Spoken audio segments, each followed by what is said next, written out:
ಮತ್ತೊಮ್ಮೆ ನಾವು ದೇವರ ವಾಕ್ಯ ಭಾಗಕ್ಕೆ ಬರುವಾಗೆ ದೇವರು ನಡೆಸಿದ್ದಾನೆ. ನನ್ನ ಪ್ರಕಾರ ನಾನು ನಿಮಗೆ ಬಿಡೋದು 2 ಗಂಟೆಗೆ. ಏನು ಬೇಜಾರು ಮಾಡ್ಕೋಬೇಡಿ. ಆಮೇಲೆ ನಾನು ಬೆಳಿಗ್ಗೆ ಅಲ್ಲಿ ಮೇಲೆ ಬರ್ತಾ ನೋಡಿದೆ, ಒಳ್ಳೆ ಊಟ ರೆಡಿ ಇದೆ. ಅದು ಮೇಲ್ ಮಾಡ್ತಾ ಇರೋದ್ರಿಂದ ಇಲ್ಲಿ ವಾಸನೆ ಬರ್ತಿಲ್ಲ ಅಷ್ಟೇ. ಹಾಗಾಗಿ ಆತ್ಮನ ಸಹಾಯದಿಂದ ಸ್ವಲ್ಪ ಕೂತು ನೋಡೋಣ, ಯಾಕಂದ್ರೆ ಮಧ್ಯಾಹ್ನದ ಮೇಲೂ ಅದನ್ನು ಕಂಟಿನ್ಯೂ ಮಾಡಬೇಕು. ಹೇಗೂ ನಾವು ದೇವರ ವಾಕ್ಯದಿಂದ ಕಲಿತಾ ಬರೋಣ. ನಾನು ಮೂಲತಃ ಚಿಕ್ಕಮಗಳೂರು ಅನ್ನುವಂಥ ಸ್ಥಳಕ್ಕೆ ಸೇರಿದಂಥವು. ಚಿಕ್ಕಮಗಳೂರು, ಅಲ್ಲಿ ದೇವರ ಸೇವಕರಾದಂಥ KP ಜಾರ್ಜ್ ಎಂಬುದಾಗಿ ಇದು. ಹಳಬ್ರು ಯಾರು ಇದ್ರೆ ಗೊತ್ತಿರ್ಬೋದಷ್ಟೇ, ಇಲ್ಲದೆ ಬೇರೆಯವರಿಗೆ ಅಷ್ಟು ಗೊತ್ತಿರಲಿಕ್ಕಿಲ್ಲ. ಆದರೆ ಅವರು ಭಾಳ ಕರ್ನಾಟಕದಲ್ಲಿ ಭಾಳ ಉತ್ತಮವಾದ ಸೇವೆ ಮಾಡಿದಂಥ ಒಬ್ಬ ಸೇವಕರು. ಕೇರಳದಿಂದ ಬಂದು ಚಿಕ್ಕಮಗಳೂರಿನಲ್ಲಿ ನೆಲೆಸಿ 1956ರಿಂದ ಈಚೆಗೆ 1956 ಇಂದ ಈಚೆಗೆ ಇದ್ದಂಥ ಸೇವಕರು. ಅವರ ಸಭೆಯಲ್ಲಿ ಬೆಳೆದಂಥವರು. ನಮ್ಮ ತಂದೆ ರೋಮನ್ ಕ್ಯಾಥಲಿಸಮ್ ಅವರು ಯೇಸು ಸ್ವಾಮಿಯನ್ನು ಕಂಡುಕೊಂಡು ಬಂದರು. IAC ಡೈರೆಕ್ಟರ್ ರಾಬರ್ಟ್ ಲೂಯಿಸ್ ಅವರ ಹೆಸರು ಕೇಳಿದಿರ ಗೊತ್ತಿಲ್ಲ. ಅವರೆಲ್ಲ ಒಟ್ಟಿಗೆ ರೋಮನ್ ಕ್ಯಾಥಲಿಸಮಿಂದ ಯವನಸ್ಥರು. ಅವರು ಯೇಸು ಸ್ವಾಮಿಯನ್ನು ನಂಬಿ ಭಾಳ ಹಿಂದೆ ಬಂದಂಥವ್ರು. ನಮ್ಮ ತಂದೆ BS ಕುನ್ನ ಎಂಬುದಾಗಿ ನಮ್ಮ ಕೋಟೇಶ್ವರರಾವ್ ಅಂಕಲ್ಗೆ ಭಾಳ ಪರಿಚಯ. ಎಲ್ಲೋ 1-2 ಸಲ ಮೀಟ್ ಆಗಿರ್ಬೋದು, 1 ಸಲ ಭದ್ರಾವತಿಯಲ್ಲಿ. ಆದರೆ ಕರೆಸ್ಪಾಂಡೆನ್ಸು ಅದು ಇದರಲ್ಲೆಲ್ಲ ಅವರು ಪರಿಚಯ ಇದ್ದಂಥವು. ಲಾಸ್ಟ್ ಟೈಮ್ ಬಂದಾಗ ಮಾತಾಡುವಾಗ ಅವರು ಅದನ್ನು ಜ್ಞಾಪಿಸ್ಕೊಂಡು ಭಾಳ ಹೇಳ್ತಾ ಇದ್ರು, ಬ್ರದರ್ ಹೇಗೂ ಇರಲಿ. KP ಜಾರ್ಜ್ ಅವರ ಸಭೆಯಲ್ಲಿ ಬೆಳೆದಂಥ ನನ್ನನ್ನು ದೇವರು ಹೀಗೆ ಎಲ್ಲೆಲ್ಲಿ ಅವಕಾಶವಿದೆಯೋ ಅಲ್ಲಿ ಉಪಯೋಗಿಸ್ತಾ ಇದ್ದಾನೆ. ಹೇಗೂ ಎಲ್ಲವೂ ದೇವರ ಮಹಿಮೆಗೆ ಆಗಬೇಕು. ನಾನು ಅನ್ನುವುದು ಅಲ್ಲ, ಹಾಗೂ ಅಲ್ಪನು, ನಾನು ಕ್ರಿಸ್ತನ ದೃಷ್ಟಿಯಲ್ಲಿ ಅಲ್ಪನು, ಆತನ ಸೇವಕನು ಆಗಿದ್ದೇನೆ. ಕೆನರಾ ಬ್ಯಾಂಕಲ್ಲಿ ಇದ್ದು ವಾಲಂಟರಿ ರಿಟೈರ್ಮೆಂಟ್ ತಗೊಂಡು ನಂತರ ಈ ಥರ ದೇವರ ವಾಕ್ಯಗಳನ್ನು ಸಭೆಗಳಿಗೆ ಹಂಚುವಂಥದ್ದು. ಕೆಲಸ ಮಾಡುವಾಗಲೂ ಕೂಡ ಅಲ್ಲಲ್ಲಿ ಅವಕಾಶವಾಗುವಾಗ ಹೋಗಿ ಬಂದು ಮಾಡುತ್ತಿದ್ದಂಥ ಸಮಯಗಳು ಇದ್ದವು. ದೇವರು ಎಲ್ಲ ಸಮಯಗಳಲ್ಲಿಯೂ ಜೊತೆಯಲ್ಲಿದ್ದು ನಡೆಸ್ತಾ ಬಂದಿದ್ದಾನೆ. ಈಗ ಮೈಸೂರಲ್ಲಿದ್ದೇನೆ. ಮೈಸೂರು ಬೇತೇಲ್ ಬ್ರದರನ್ ಸಭೆ. ಸಹೋದರ ಅನೌನ್ಸ್ ಮಾಡ್ತಾ ರಾಮು ಬ್ರದರ ಹಿರಿಯರು ಎಂಬುದಾಗಿ ಹೇಳಿದರು. ಹಿರಿಯನಾಗಿದ್ದೆ, ಬಟ್ ನಾಟ್ ನೌ. ಈಗ ನಾನು ಹಿರಿಯನಲ್ಲ. ಬೇರೆ ಹಿರಿಯರುಗಳಲ್ಲಿ 5 ಹಿರಿಯರುಗಳು ಈಗ ಇದ್ದಾರೆ. ಅಲ್ಲಿ ಸುಮಾರು ಒಂದು 12 ವರ್ಷಗಳ ಕಾಲ ಹಿರಿಯನಾಗಿದ್ದೆ. ಆದರೆ ನನ್ನ ಸೇವೆಯ ನಿಮಿತ್ತ, ಕೆಲವು ಒತ್ತಡಗಳ ನಿಮಿತ್ತ ನಾನು ಅದನ್ನು ಬಿಡಬೇಕಾಯಿತು. ಹೇಗೂ ಇರಲಿ, ನನ್ನನ್ನು ಪ್ರೀತಿಪೂರ್ವಕವಾಗಿ ಕರೆಸಿಕೊಂಡಂಥ ನಿಮ್ಮೆಲ್ಲರಿಗೂ ಮತ್ತೊಮ್ಮೆ ನಾನು ಕರ್ತನಾದ ಯೇಸು ಕ್ರಿಸ್ತನ ಹೆಸರಲ್ಲಿ ವಂದನೆಯನ್ನು ಸಲ್ಲಿಸ್ತೇನೆ. ಒಂದು ಚರಿತ್ರೆಯನ್ನು ಕಲಿಯುವಾಗ we cannot fix A time. ಚರಿತ್ರೆಯನ್ನು ಅಧ್ಯಯನ ಮಾಡುವಾಗ ಸಮಯವನ್ನು ಅದಕ್ಕೆ ನಿಗದಿ ಮಾಡಲಿಕ್ಕೆ ಆಗಲ್ಲ. ಹಂಗಂತೇಳಿ ಸಮಯ ಬಿಟ್ಟು ಏನೂ ಇಲ್ಲದೆ ಕೂರೋದು ತಪ್ಪೆ. ಆದರೆ 1-2 ಗಂಟೆ ತನಕ ಒಂದು ಸ್ವಲ್ಪ ಕೆಲವು ವಿಷಯಗಳನ್ನು ಹೇಳಿ ಅನಂತರ ಒಂದು FCBC ಎಂಬುದಾಗಿ ಒಂದು ಸಂಸ್ಥೆ ಇದೆ, ಅದರ ಕುರಿತು ಮತ್ತೊಮ್ಮೆ ಒಂದು ಚೂರು ಪ್ರಸ್ತಾಪಿಸಿ ನಿಮ್ಮಲ್ಲಿ ತಿಳಿಸ್ಬೇಕೆಂಬುದಾಗಿ ಲಕ್ಷ್ಮೀಪತಿಯವರನ್ನು ಕೇಳಿದಾಗ ಅವರು ಓಕೆ ಎಂಬುದಾಗಿ ಹೇಳಿದರು. ಹಾಗಾಗಿ ಇವೆರಡು ವಿಷಯಗಳನ್ನು ಹೇಳಿ ನನ್ನ ಪ್ರಸ್ತಾಪವನ್ನು ಮುಗಿಸುವಂಥನಾಗಿರ್ತದೆ. ಯಾಕಂದರೆ ಈ ಚರಿತ್ರೆ, ಸಹೋದರ ಸಭೆ ಅನ್ನುವಂಥ ಈ ಚರಿತ್ರೆ ವಾಕ್ಯಾನುಸಾರ ನೋಡೋದಾದರೆ ದೇವರ ಮಕ್ಕಳೆಲ್ಲರನ್ನು ಪೌಲನು, ಪೇತ್ರನು, ಇತರರ ಕೂಡ ದೇವ ಜನರನ್ನ ಸಹೋದರರು ಎಂಬುದಾಗಿಯೇ ಕರೆದಿದೆ. ಕ್ರೈಸ್ತರಿಗಿರುವಂಥ ಅನೇಕ ಹೆಸರುಗಳಲ್ಲಿ ಇನ್ನೊಂದು ಹೆಸರು ಏನಂದರೆ ದ ಬ್ರದರನ್ಸ್ ಎಂಬುದಾಗಿ, ಸಹೋದರರು ಎಂಬುದಾಗಿ. ಇಂಗ್ಲೀಷಲ್ಲಿ ಬ್ರದರನ್ ಎಂಬುದಾಗಿ ಬರ್ತದೆ. ಸಹೋದರರು ಎಂಬುದಾಗಿ ಇರುವಂಥದ್ದನ್ನು ನಾವು ನೋಡ್ತೇವೆ. ಸಹೋದರ ಸಹೋದರಿಯರು ಅದರಲ್ಲಿ ಇಲ್ಲ ಅಂತ ಅಲ್ಲ. ಅದು ಜನರಲೈಸ್ ಮಾಡಿ ಮಾತಾಡುವಾಗ ಸಾಮಾನ್ಯ ಭಾಷೆಯ ಉಪಯೋಗದ ಅಡಿಯಲ್ಲಿ ಸಹೋದರರು ಎಂಬುದಾಗಿ ಹೇಳುವಾಗ ಅದರಲ್ಲಿ ಸಹೋದರಿಯರು ಕೂಡ ಬರುವಂಥವರು ಆಗಿದ್ದಾರೆ. ಹಾಗಾಗಿ ಈ ಸಹೋದರರ ಸಭೆ ಅನ್ನುವಂಥದ್ದು ಹೊಸದಲ್ಲ. ದೇವರ ವಾಕ್ಯಾನುಸಾರ ಅದು 200 ವರ್ಷ ಹಳೇದಲ್ಲ. ಆಕ್ಚುಲಿ ಹೇಳೋದಾದ್ರೆ, ಮೂಲತಃ ಹೇಳೋದಾದ್ರೆ, ಸಭೆ ಯಾವಾಗ ಸ್ಥಾಪನೆ ಆಯಿತೋ ಅವಾಗ್ಲಿಂದಲೇ ಇದೆಯಂತ ಸಭೆ. ಸಹೋದರರ ಸಭೆ. It's the church of the brothers and sisters. ಅದು ಬಹಳ ಪ್ರಾಮುಖ್ಯವಾದದ್ದು. ಆದರೆ ಆ ಸಹೋದರರ ಸಭೆ ಚರಿತ್ರೆ, ಈಗ ನಾನು 7 ಸಭೆಗಳನ್ನು ತೆಗೆದುಕೊಂಡು ಸ್ವಲ್ಪ ಹೇಳಿ ಮುಂದಕ್ಕೆ ಹೋಗುವಂತನಾಗಿರ್ತೇನೆ. ಮುಂದುವರಿತಾ ಹೋಗುವಾಗ ಅದು ಬಿದ್ದು ಹೋಗುವಂಥದ್ದಾಗಿದೆ. ನಾನು ನಿಮಗೆ ಆಗಲೇ ಹೇಳ್ತಾ ಬಂದೆ, the apostolic churches slip to the apostate churches ಎಂಬುದಾಗಿ. ಅಂದರೆ ಅಪೋಸ್ತಲರಿಂದ ಪ್ರಾರಂಭವಾದಂಥ ಸಭೆ, ಅಪೋಸ್ತಲರ ಸಮಯದಲ್ಲಿ ಪ್ರಾರಂಭವಾದ ಸಭೆ ಇವತ್ತು ಎಲ್ಲಿಗೆ ಅದು ಜಾರಿ ಬಿದ್ದಿದೆ ಎಂಬುದಾಗಿ ಹೇಳುವಾಗ ಮತಭ್ರಷ್ಟತೆಯಲ್ಲಿ ಬಿದ್ದು ಹೋದಂಥ ಸಭೆಗಳಾಗಿವೆ. ಅಪೋಸ್ಟಸಿ ಎಂಬುದಾಗಿ ಹೇಳುವಂಥದ್ದು ದೇವರಿಗೆ ವಿರುದ್ಧವಾದಂಥ ಸಂಗತಿ, ದೇವರಿಗೆ ಇಷ್ಟವಾಗದಂಥ ವಿಷಯ ಎಂಬುದಾಗಿ ನಾವು ಅರ್ಥ ಮಾಡಿಕೊಳ್ಳುವಂಥವರಾಗಿರ್ಬೇಕು. ಇಷ್ಟು ಮಾತ್ರವಲ್ಲ, ಇನ್ನೊಂದು ವಾಕ್ಯವನ್ನು ಓದೋಣ. ಯೋಹಾನ್ ಬರೆದ ಸುವಾರ್ತೆ 20ನೇ ಅಧ್ಯಾಯ 17ನೇ ವಚನ. ಯೋಹಾನ 20:17.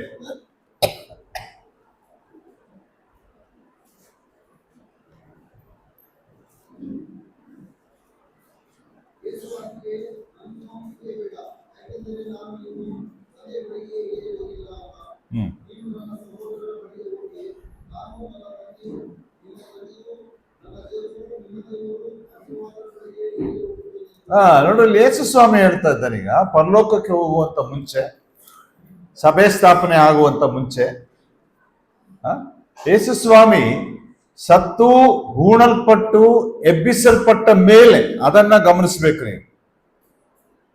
ಒಂದು ಮಾತನ್ನ ಹೇಳ್ತಾ ಇದ್ದಾನೆ ಮರಿಯಳಿಗೆ, ನೀನು ನನ್ನ ಸಹೋದರರ ಬಳಿಗೆ ಹೋಗಿ. That is important. ನೀನು ನನ್ನ ಸಹೋದರರ ಬಳಿಗೆ ಹೋಗಿ. ಈ ಮಾತನ್ನ ಎಂದಿಗೂ ಕೂಡ ಯೇಸು ಸ್ವಾಮಿ ಶಿಲುಬೆಯ ಮರಣದ ಮುಂಚೆ ಹೇಳಿಲ್ಲ. ಶಿಷ್ಯರನ್ನ ಎಲ್ಲಿಯೂ ಕೂಡ ಯೇಸು ಸ್ವಾಮಿ ಸಹೋದರರು ಎಂಬುದಾಗಿ ಸಂಬೋಧಿಸಿಲ್ಲ. ಒಂದು ವೇಳೆ ಸೇವಕರು ಎಂಬುದಾಗಿ ಸಂಬೋಧಿಸಿದ್ದಾನೆ. 15ನೇ ಅಧ್ಯಾಯ 17ನೇ ಅಧ್ಯಾಯ ಯೋಹಾನ ಸುವಾರ್ತೆಯಲ್ಲಿ ನಾವು ನೋಡ್ತೇವೆ. ಸ್ನೇಹಿತರು ಎಂಬುದಾಗಿ ಸಂಬೋಧಿಸಿದ್ದಾನೆ.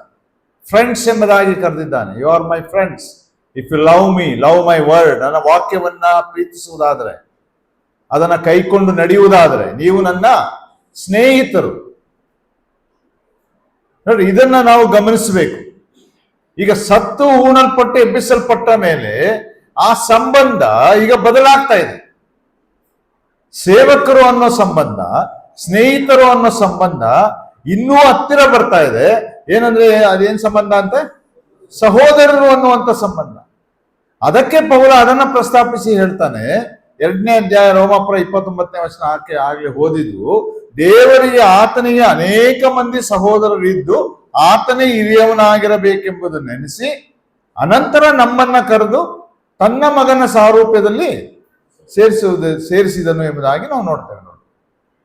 ನೋಡ್ರಿ, ನಮ್ಮನ್ನ he has made the brothers to Lord Jesus Christ. ಎಂತ ಒಂದು ಕುಟುಂಬ, what a family it is, with the only one father, God the father. ತಂದೆಯಾದ ದೇವರ ಅಡಿಯಲ್ಲಿ ಆತನ ಕುಟುಂಬವಾಗಿ ಸಹೋದರ ಸಭೆ ಅನ್ನುವಂಥದ್ದು ಕೂಡ ಅದು ಕುಟುಂಬವಾಗಿದೆ ಎಂಬುದಾಗಿ ನಾವು ನೋಡ್ತೇವೆ. ಹಾಗಾಗಿ ಸತ್ಯವೇದವನ್ನ ನೋಡುವಾಗ ಈ ಸಹೋದರ ಸಭೆ ಅನ್ನುವಂಥದ್ದು ಒಂದು ಹೊಸ ಕಾನ್ಸೆಪ್ಟ್ ಅಲ್ಲ ನನ್ನ ಪ್ರಕಾರ. ಅದು ಮೊದಲಿಂದಲೇ ದೇವರು ಸ್ಥಾಪಿಸಿ ಆ ಸಹೋದರ ಸಭೆ ಎಂಬುದಾಗಿಯೇ ಅದು ಮುಂದುವರಿಯಲ್ಪಟ್ಟಿದೆ. ಆದರೆ ಅದಕ್ಕೆ ಅನುಗುಣವಾಗಿ ದೇವರು 200 ವರ್ಷಗಳ ಹಿಂದೆ ನಾವು ನೋಡ್ತಾ ಬಂದ ಹಾಗೆ ಕೆಲವು ಯವನಸ್ಥರಲ್ಲಿ ಆ ಚರಿತ್ರೆಯನ್ನ ನಾನು ಮಧ್ಯಾಹ್ನ ಹೇಳ್ತೀನಿ. ಯಾಕಂದ್ರೆ ಈಗ ಹೇಳಲಿಕ್ಕೆ ಹೋಗಲ್ಲ. ಮಧ್ಯಾಹ್ನ ಊಟ ಆದಮೇಲೆ ಸ್ವಲ್ಪ ನಿದ್ದೆ ಬರೋ ಸಮಯ. ಹಾಗಾಗಿ ನಿಮ್ಮನ್ನೆಲ್ಲ ಎಚ್ಚರಿಕೆಯಲ್ಲಿ ಇಡಲಿಕ್ಕೆ ಆ ಕೆಲವು ಸಂಗತಿಗಳನ್ನ, ಚರಿತ್ರೆಯ ವಿಷಯಗಳನ್ನ ಮಧ್ಯಾಹ್ನ ಪ್ರಸ್ತಾಪಿಸ್ತೇನೆ. ಆದರೆ ಚರಿತ್ರೆ ಅನ್ನುವಾಗ ಜಾಸ್ತಿ ನಿದ್ದೆ ಬರುತ್ತೆ, ಅದು ಬೇರೆ ವಿಚಾರ. ಆದರೆ ನೀವೆಲ್ಲ ಅಲರ್ಟ್ ಇರಬೇಕು. ಇಂಟ್ರೆಸ್ಟ್ ಇದ್ರೆ ಕೇಳೋರಾಗಿರಿ. ಹೇಗೂ ಇರಲಿ, ನಾವು ಮುಂದೆ ಹೋಗುವಂಥವ್ರು ಆಗಿರೋಣ. ನೋಡ್ರಿ, ಇಲ್ಲಿ ನಾವು ಓದ್ತಾ ಹೋಗುವಾಗ ಒಂದು ವಾಕ್ಯವನ್ನ ಓದೋಣ. ಪ್ರಕಟಣೆ 3ನೇ ಅಧ್ಯಾಯಕ್ಕೆ ಬನ್ನಿ. ಪ್ರಕಟಣೆ 3ನೇ ಅಧ್ಯಾಯ 4ನೇ ವಚನ.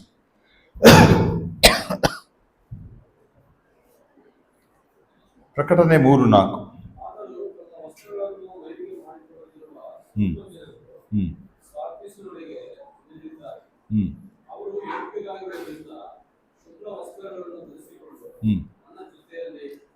ಆ what A beautiful thing it is.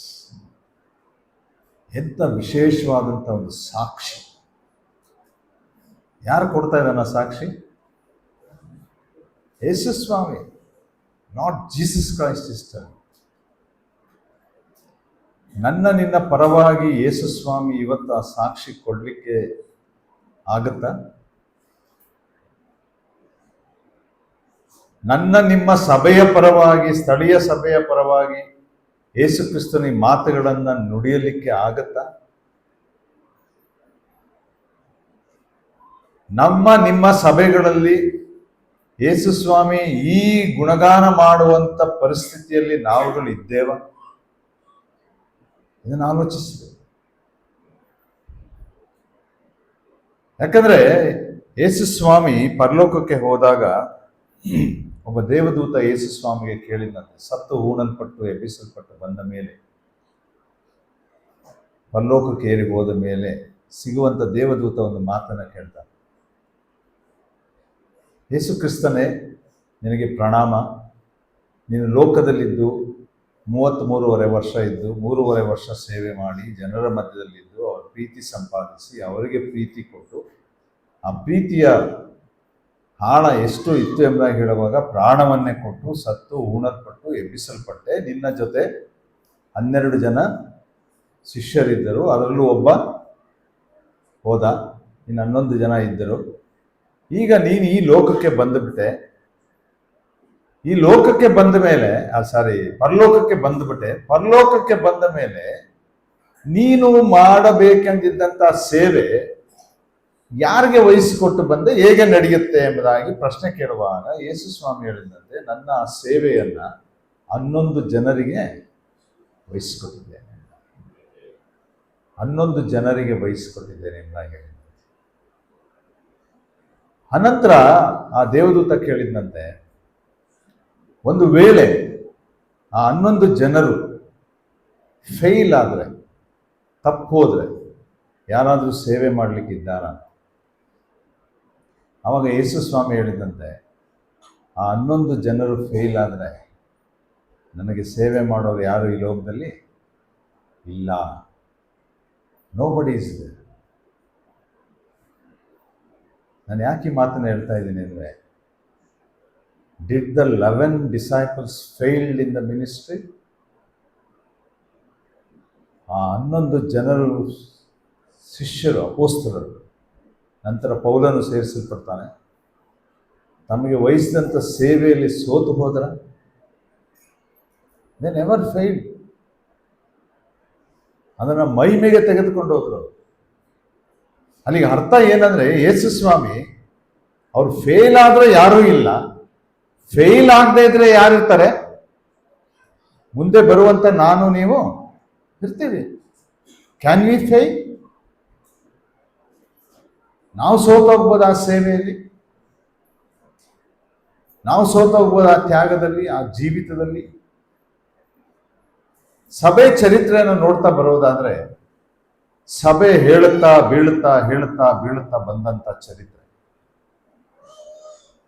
ಆದ್ರೆ ಒಂದು ಮಾತಂತೂ ಸತ್ಯ, ಯೇಸು ಸ್ವಾಮಿ 16ನೇ ಅಧ್ಯಾಯ 18ನೇ ವಚನ ಮತ್ತಾಯ ಸುವಾರ್ತೆಯಲ್ಲಿ ಹೇಳಿದ ಹಾಗೆ, ಯಾವ ಪಾತಾಳ ಲೋಕದ ಶಕ್ತಿಯೂ ಕೂಡ ಈ ಸಭೆಯನ್ನ ಅಲುಗಾಡಿಸ.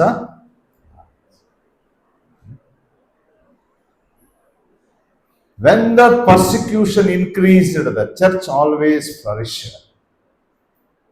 ಹಿಂಸೆ ಅನ್ನೋದು ಯಾವಾಗ ಜಾಸ್ತಿ ಆಗ್ತಿತ್ತೋ ಅವಾಗ ಸಭೆ ಇನ್ನೂ ಬೆಳೀತಾ ಇತ್ತು. ಹಿಂಸೆ ಇಲ್ಲದೆ ಇವತ್ತು ನಾವು ಬೆಳೀತಿಲ್ಲ. ಆಕ್ಚುಲಿ ಎಲ್ಲರೂ ಹಿಂಸೆ ಇದೆಯಾ? ಇಲ್ಲಲ್ಲ. ಯಾರಿಗಾದ್ರು ಈ ಪ್ರಾಂತ್ಯದಲ್ಲಿ ಹಿಂಸೆ ಇದೆಯಾ? ಉತ್ತರ ಭಾರತದಲ್ಲಿ ಬಹಳ ಹಿಂಸೆಗಳಿದೆ. ಇವತ್ತಿನ ನ್ಯೂಸ್ ಅಪ್ಡೇಟ್ ಏನಂದ್ರೆ, ಜಬ್ಬಾರ್ ಖಾನ್ ಮನೇನ ಡೆಮಾಲಿಷ್ ಮಾಡಿದ್ರು. ಜಬ್ಬಾರ್ ಖಾನ್ ಗೊತ್ತಾಯ್ತಾ?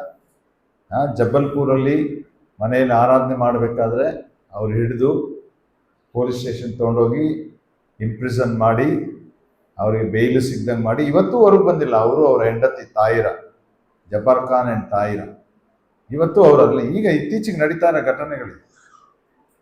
ಮಧ್ಯಪ್ರದೇಶ್ ಗೌರ್ಮೆಂಟ್ ಮಾಡಿರುವಂಥ ಕಾನೂನುಗಳ ಪ್ರಕಾರ ಆತರ ಕನ್ವರ್ಷನ್ ಮಾಡ್ತಾ ಇದ್ದ ಅಂತೇಳಿ ಆತನಿಗೆ ತಪ್ಪು ಹೊರಿಸಿ ಇನ್ನೂ ಬೇಲ್ ಸಿಗದೆ ಒದ್ದಾಡ್ತಾ ಇದ್ದಾರೆ. ತಿಂಗಳಗಟ್ಟಲೆ ಆಗೋಗಿದೆ. ನಿನ್ನೆ ದಿವಸ ಆ ಸಿಟಿ ಮುನ್ಸಿಪಲ್ ಕಾರ್ಪೊರೇಷನ್ ಅವರು ಪೊಲೀಸ್ ಕರ್ಕೊಂಡ್ಬಂದು ಅವ್ರ ಮನೆಯನ್ನ ಡಿಮಾಲಿಷ್ ಮಾಡಿದ್ರು. ಇಂಥ ಹಿಂಸೆ ನಮ್ಮ ಯಾರಿಗಾರು ಇದೆಯಾ? ನೋಡಿ, ಇಲ್ಲಿ ಯೇಸು ಸ್ವಾಮಿ ಹೇಳ್ತಾನೆ, ಸಾರ್ದಿಸ್ ಸಭೆಯ ಕುರಿತು ಹೇಳ್ತಾನೆ ಏನಂದ್ರೆ, ತಮ್ಮ 4ನೇ ವಚನ, ತಮ್ಮ ವಸ್ತ್ರಗಳನ್ನ ಮೈಲಿಗೆ ಮಾಡಿಕೊಳ್ಳದಿರುವ ಜನರು, ಸ್ವಲ್ಪ ಜನರು ಸಾರ್ದಿಸಿನೊಳಗೆ ನಿನ್ನಲ್ಲಿ ಇದ್ದಾರೆ. This is the history, this is the base of our study. ಸಾರ್ದಿಸಿನೊಳಗೆ ಸ್ವಲ್ಪ ಜನರಿದ್ದಾರೆ, ಮೈಲಿಗೆ ಮಾಡಿಕೊಳ್ಳದವರಿದ್ದಾರೆ. ಸೊ ಆ ರೀತಿ ಚರಿತ್ರೆಯನ್ನು ಕಲಿಯುತ್ತಾ ಬರುವಾಗ ಅದು ಯಾವ ರೀತಿ ಒಂದು ವೇಳೆ ಬ್ರದರನ್ ಮೂವ್ಮೆಂಟಿನ ಸಮಯಕ್ಕೆ ಅದು ಬಂದು ಸೇರಿಕೊಳ್ಳುತ್ತದೆ ಅನ್ನುವಂಥ ವಿಷಯವನ್ನು ಪ್ರಸ್ತಾಪಿಸಿ ನಾನು ಮಾತಾಡಬೇಕೆಂಬುದಾಗಿದ್ದೇನೆ. ಹಂಗಾಗಿ ಅಷ್ಟೆಲ್ಲ ಮಾತಾಡಬೇಕಾದ್ರೆ ನನಗೆ ಸಮಯ ಸಾಲಲ್ಲ.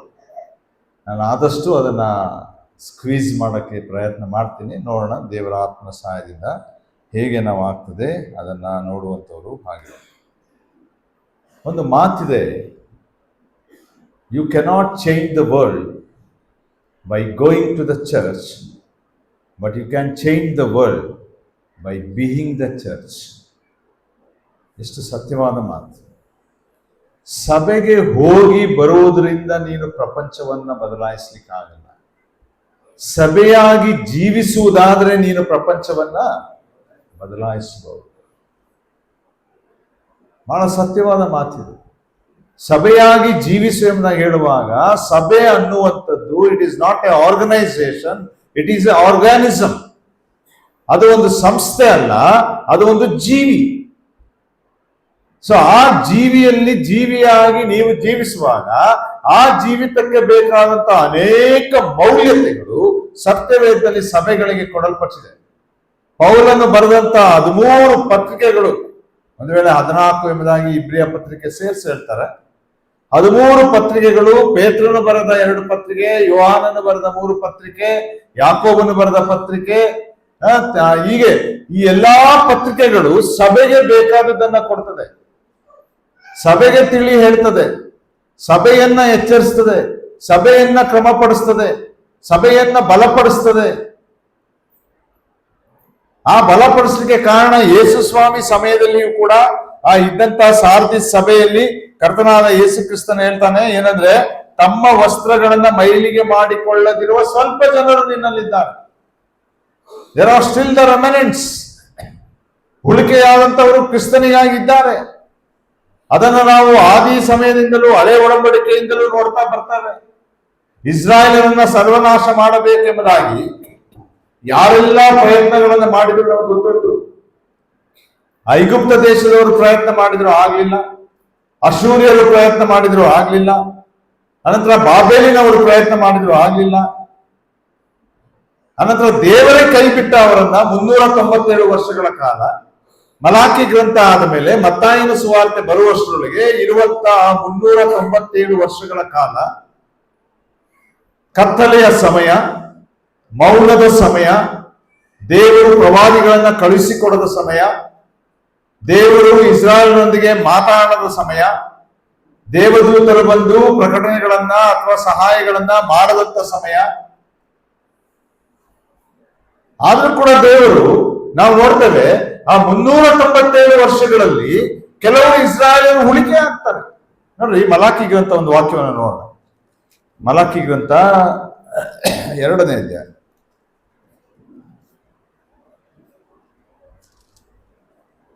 ಅಲ್ಲ, 3ನೇ ಅಧ್ಯಾಯ.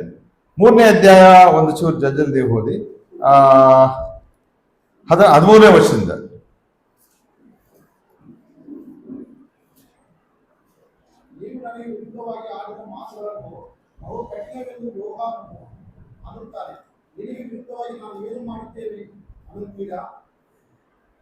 ಓದಿ. ನೀವು ದೇವರನ್ನು ಸೇವಿಸುವುದು ವ್ಯರ್ಥ, ನಾವು ಆತನ ನಿಯಮಗಳನ್ನು ಅನುಸರಿಸಿ ಸೇನಾಧೀಶರ ಯೆಹೋವನ ಮುಂದೆ ದುಃಖದಿಂದ ವಿಕಾರವಾಗಿ ನಡೆದುಕೊಳ್ಳುವುದರಿಂದ ಅದು ಲಾಭವೇನು? ಸಮಯವಿಲ್ಲ, ಈಗ ನಾನು ಹೇಳ್ತೇನೆ ಅದನ್ನ.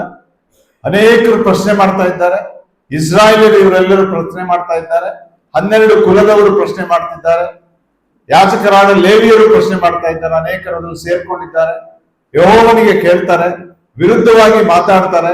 ಈಗ ದೇವರು ಕೈ ಬಿಡುವಂತ ಸಮಯ ಬಂದಿದೆ. ನಾವು ಅದನ್ನ ಅಷ್ಟು ಭಾಗವನ್ನ ತೆಗೆದುಕೊಂಡು ಓದಿ ಅಧ್ಯಯನ ಮಾಡೋದನ್ನ ತಿಳ್ಕೊಳ್ಳೋದೇನಂದ್ರೆ ಇನ್ನು ಇಸ್ರಾಯೇಲರ ಕಥೆ ಮುಗಿಯಿತು, ಅಲ್ಲಿಗೆ ಅಂತ್ಯವಾಯಿತು ಎಂಬುದಾಗಿ. ಆದ್ರೆ ಇಲ್ಲ, ದೇವರ ಆತ್ಮನ ಕೆಳಗೆ ಹೇಳ್ತಾನೆ ನೋಡಿ, 16ನೇ ವಚನ ಓದಿ.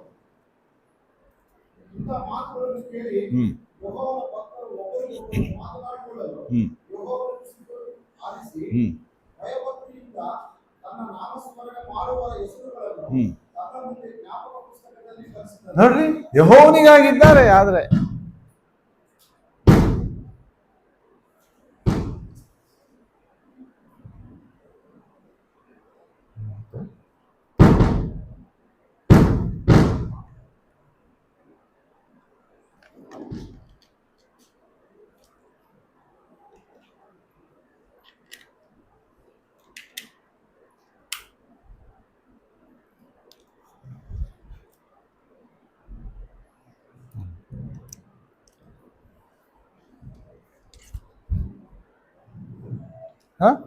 ಅಲ್ಲಿ ನೋಡ್ತೇವೆ ನೋಡ್ರಿ, ಯೆಹೋವನಿಗೆ ಇದ್ದಾರೆ, ಅವರ ಹೆಸರನ್ನ ಎಲ್ಲಿ ಬರ್ಸಿದಾನಂತೆ?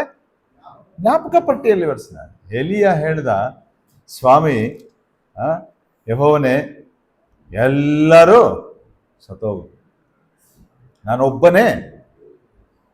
ಯೆಹೋವನ್ ಏನ್ ಹೇಳ್ತಾನೆ? ಹೇಳಬೇಡ, ನನಗಾಗಿ 7,000 ಇಸ್ರಾಯೇಲರನ್ನ ಉಳಿಸ್ಕೊಂಡಿದ್ದೇನೆ. Our God is the God of remnants. ನಮ್ಮ ದೇವರು ಉಳಿಸಿಕೊಳ್ಳುವಂತ ದೇವರು, ಅಂತ್ಯವಾಗಲಿಕ್ಕೆ ಬಿಡೋಲ್ಲ. 397 ವರ್ಷಗಳು ಈ ಕತ್ತಲೆಯ ಯುಗಕ್ಕೆ ಅಲ್ಪ ಸ್ವಲ್ಪ ಯಹೂದ್ಯರು ಹೋಗ್ತಾ ಇದ್ದಾರೆ. ಆ ಇಂಟರ್ಮೀಡಿಯೇಟ್ ಟೆಸ್ಟಮೆಂಟಲ್ ಪೀರಿಯಡ್ ಎಂಬುದಾಗಿ ಒಂದು ಅಧ್ಯಯನ ಉಂಟು. ಅದನ್ನ ನೀವು ಅಧ್ಯಯನ ಮಾಡೋದಾದ್ರೆ ಅನೇಕ ವಿಶೇಷವಾದಂತಹ ಸಂಗತಿಗಳನ್ನ ಅಲ್ಲಿ ನೋಡ್ತೇವೆ. ಇಸ್ರಾಯೇಲರಲ್ಲಿ ಭಯಭಕ್ತಿಯಿಂದ ಇದ್ದಂಥವರು, ಅವರು ಕಾಪಾಡಿಕೊಂಡು ಬಂದಂತ 3 ಸಂಗತಿಗಳು ಅವರ ಮಧ್ಯದಲ್ಲಿ ಯಾವಾಗಲೂ ಇತ್ತ. 397 ವರ್ಷ ಅವರು ಮಾಡಿದಂತ ಹೋರಾಟ, ಮೊದಲು ದೇವಾಲಯಕ್ಕಾಗಿ ಮಾಡಿದಂತ ಹೋರಾಟ, 2ನೇದು ಧರ್ಮಶಾಸ್ತ್ರಕ್ಕಾಗಿ ಮಾಡಿದಂತ ಹೋರಾಟ, 3ನೇದು ಅವರ ಇಬ್ರಿಯ ಭಾಷೆಗಾಗಿ. ಪ್ರಿಯರೇ, ಈ ದಿನಮಾನಗಳಲ್ಲಿ ಸಭೆ ಚರಿತ್ರೆಯಲ್ಲಿಯೂ ಕೂಡ ಅನೇಕ ಈ ರೀತಿ ವಿರೋಧಗಳು ಬರ್ತದೆ, ಅಡ್ಡಿಗಳು ಬರ್ತದೆ. ದೇವಾಲಯವಾಗಿರುವಂತ ನಾವು ಆ ದೇವಾಲಯಕ್ಕಾಗಿ ಹೋರಾಟಗಳನ್ನ ಮಾಡುವಂತವರಾಗಿದ್ದೇವೆಯಾ? ಧರ್ಮಶಾಸ್ತ್ರ ಅನ್ನುವಂತಹ ದೇವರ ಸತ್ಯ ವಾಕ್ಯಗಳು, ಅಥವಾ ಧರ್ಮಶಾಸ್ತ್ರ ಅಲ್ಲ, ಅದಕ್ಕೆ ಅನುಗುಣವಾದ ಈ ಸತ್ಯವೇದದ ಹೊಸ ಒಡಂಬಡಿಕೆಯ ಮಾತುಗಳು, ವಾಕ್ಯಗಳು, ಅದನ್ನ ಕಾಪಾಡಿಕೊಂಡು ಅದರಂತೆ ನಡೆಯುವಂಥದ್ದು, ಜೀವಿಸುವಂಥದ್ದು, ಯಾವುದೇ ಸಂಪ್ರದಾಯಗಳಿಲ್ಲದೆ, ಆಚಾರಗಳಿಲ್ಲದೆ, ಪದ್ಧತಿಗಳಿಲ್ಲದೆ ಸಂಗತಿಗಳನ್ನ ನಾವು ಮಾಡುವಂತವರಾಗಿದ್ದೇವೆಯಾ? ಒಂದು ವೇಳೆ 200 ವರ್ಷಗಳ ಹಿಂದೆ ಆ ಬ್ರದರನ್ ಮೂವ್ಮೆಂಟ್, ಆ ಬ್ರದರನ್ ಸಂಚಲನ ಅದು ಪ್ರಾರಂಭವಾಗುವಾಗ ಅಲ್ಲಿ ಬಂದಂತ ಯವನಸ್ಥರುಗಳು ತಿಳ್ಕೊಂಡಂತ ಸಂಗತಿ ಏನಂದ್ರೆ, ಆ ಮೇನ್ ಲೈನ್ ಚರ್ಚಸ್ಗಳು, ಆಂಗ್ಲಿಕನ್ ಚರ್ಚಸ್ಗಳು, ಚರ್ಚ್ ಆಫ್ ಇಂಗ್ಲೆಂಡ್ ಅನ್ನುವಂತ ಅತಿ ಪ್ರಸಿದ್ಧವಾದ, ಅತಿ ದೊಡ್ಡದಾದಂತ ಆ ಒಂದು ಸಭೆ, ಅಲ್ಲಿದ್ದಂತ ಪದ್ಧತಿ, ವೈದಿಕ ಪದ್ಧತಿ, ದ ಕ್ಲರ್ಜಿ ಸಿಸ್ಟಮ್, ಜನರನ್ನ ನೇಮಿಸುವಂಥದ್ದು, ಆರಾಧನೆ ಮಾಡಬೇಕಾದ್ರೆ ಪಾದ್ರಿಗಳಿರಬೇಕು, ಅಯ್ಯೋರಿರಬೇಕು, ಪಾಸ್ಟರ್ಗಳಿರಬೇಕು, ಹೀಗೆ ನಾನಾ ತರವಾದಂಥ ಸಂಗತಿಗಳನ್ನ ಸಭೆಯ ಮಧ್ಯದಲ್ಲಿ ತಂದಂತವರಾಗಿ ಅದನ್ನ ಮಾಡುವುದನ್ನ ನೋಡುವಾಗ, ದೇವರ ವಾಕ್ಯವನ್ನು ಓದುವಾಗ ಅವರಿಗೆ ಸ್ಪಷ್ಟವಾದಂತ ವ್ಯತ್ಯಾಸ ಗೊತ್ತಾಗುವಾಗ ತಕ್ಷಣ ಅವರು ಮಾಡಿದಂತ ಸಂಗತಿ ಏನಂದ್ರೆ, ಆ ಸಭೆಗಳನ್ನ ಬಿಟ್ಟು ಹೊರಗಡೆ ಬರುವಂಥದ್ದು. What a great change. Anthony Norris Groves ಅನ್ನುವಂಥವರು, ಅವರ ಚರಿತ್ರೆ ಮಧ್ಯಾಹ್ನ ಹೇಳ್ತೇನೆ ನಾನು. ಅವರು ಒಬ್ಬ ಡಾಕ್ಟರ್, ಡೆಂಟಿಸ್ಟ್.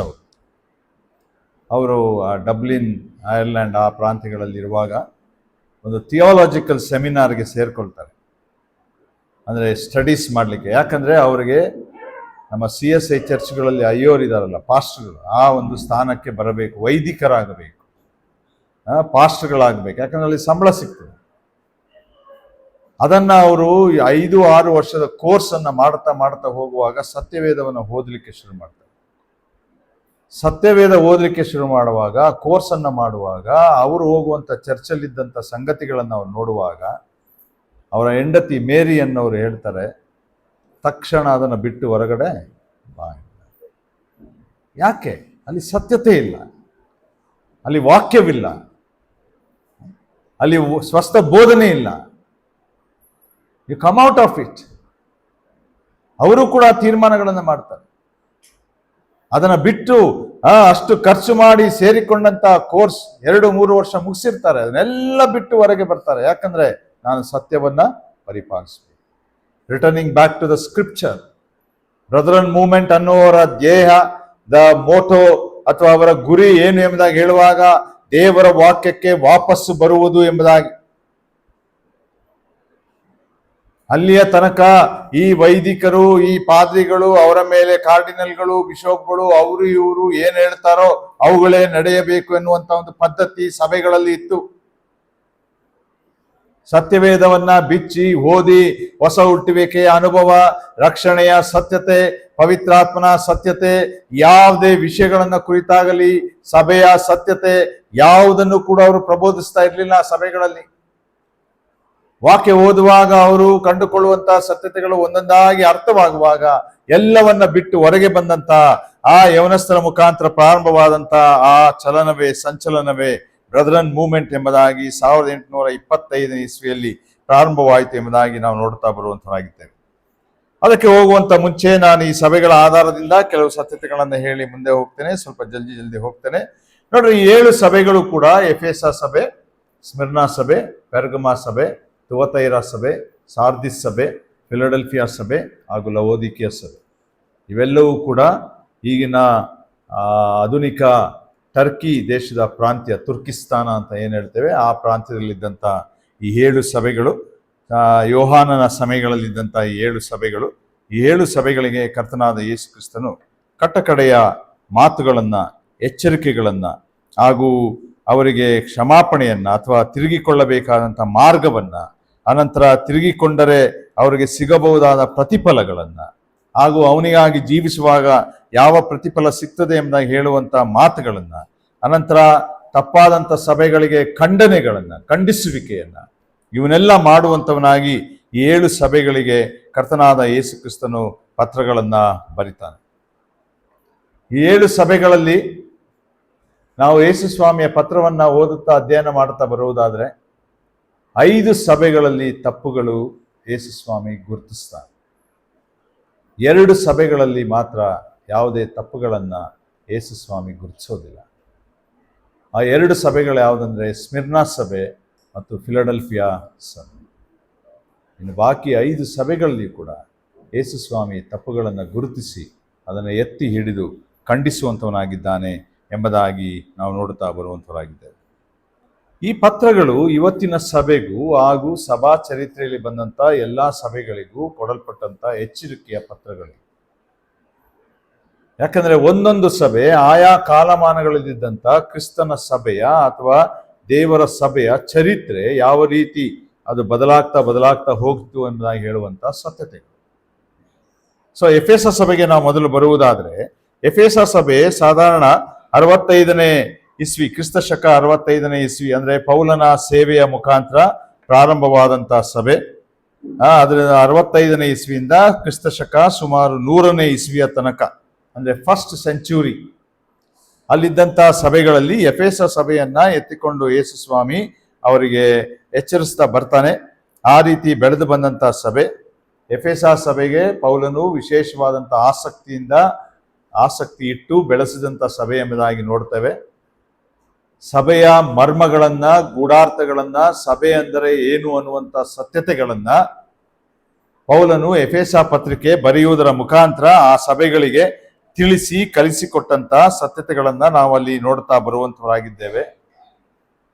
5-6 ಅಧ್ಯಾಯಗಳನ್ನ ನಾವು ಭಾಗವಾಗಿ ಕಲಿಯುತ್ತಾ ಬರುವಾಗ ನಮ್ಮ ಇವತ್ತಿನ ಸಭೆಗಳು ಕೂಡ ಅನೇಕ ಸತ್ಯತೆಗಳು ಅಲ್ಲಿ ನಾವು ಕಂಡುಕೊಳ್ಳಿಕ್ಕೆ ಸಾಧ್ಯವಾಗುತ್ತದೆ ಎಂಬುದಾಗಿ ನಾವು ನೋಡುವಂತವರಾಗಿದ್ದೇವೆ. ಹೇಗೋ ಅದಕ್ಕೆಲ್ಲ ನಾನೀಗ ಹೋಗೋದಿಲ್ಲ.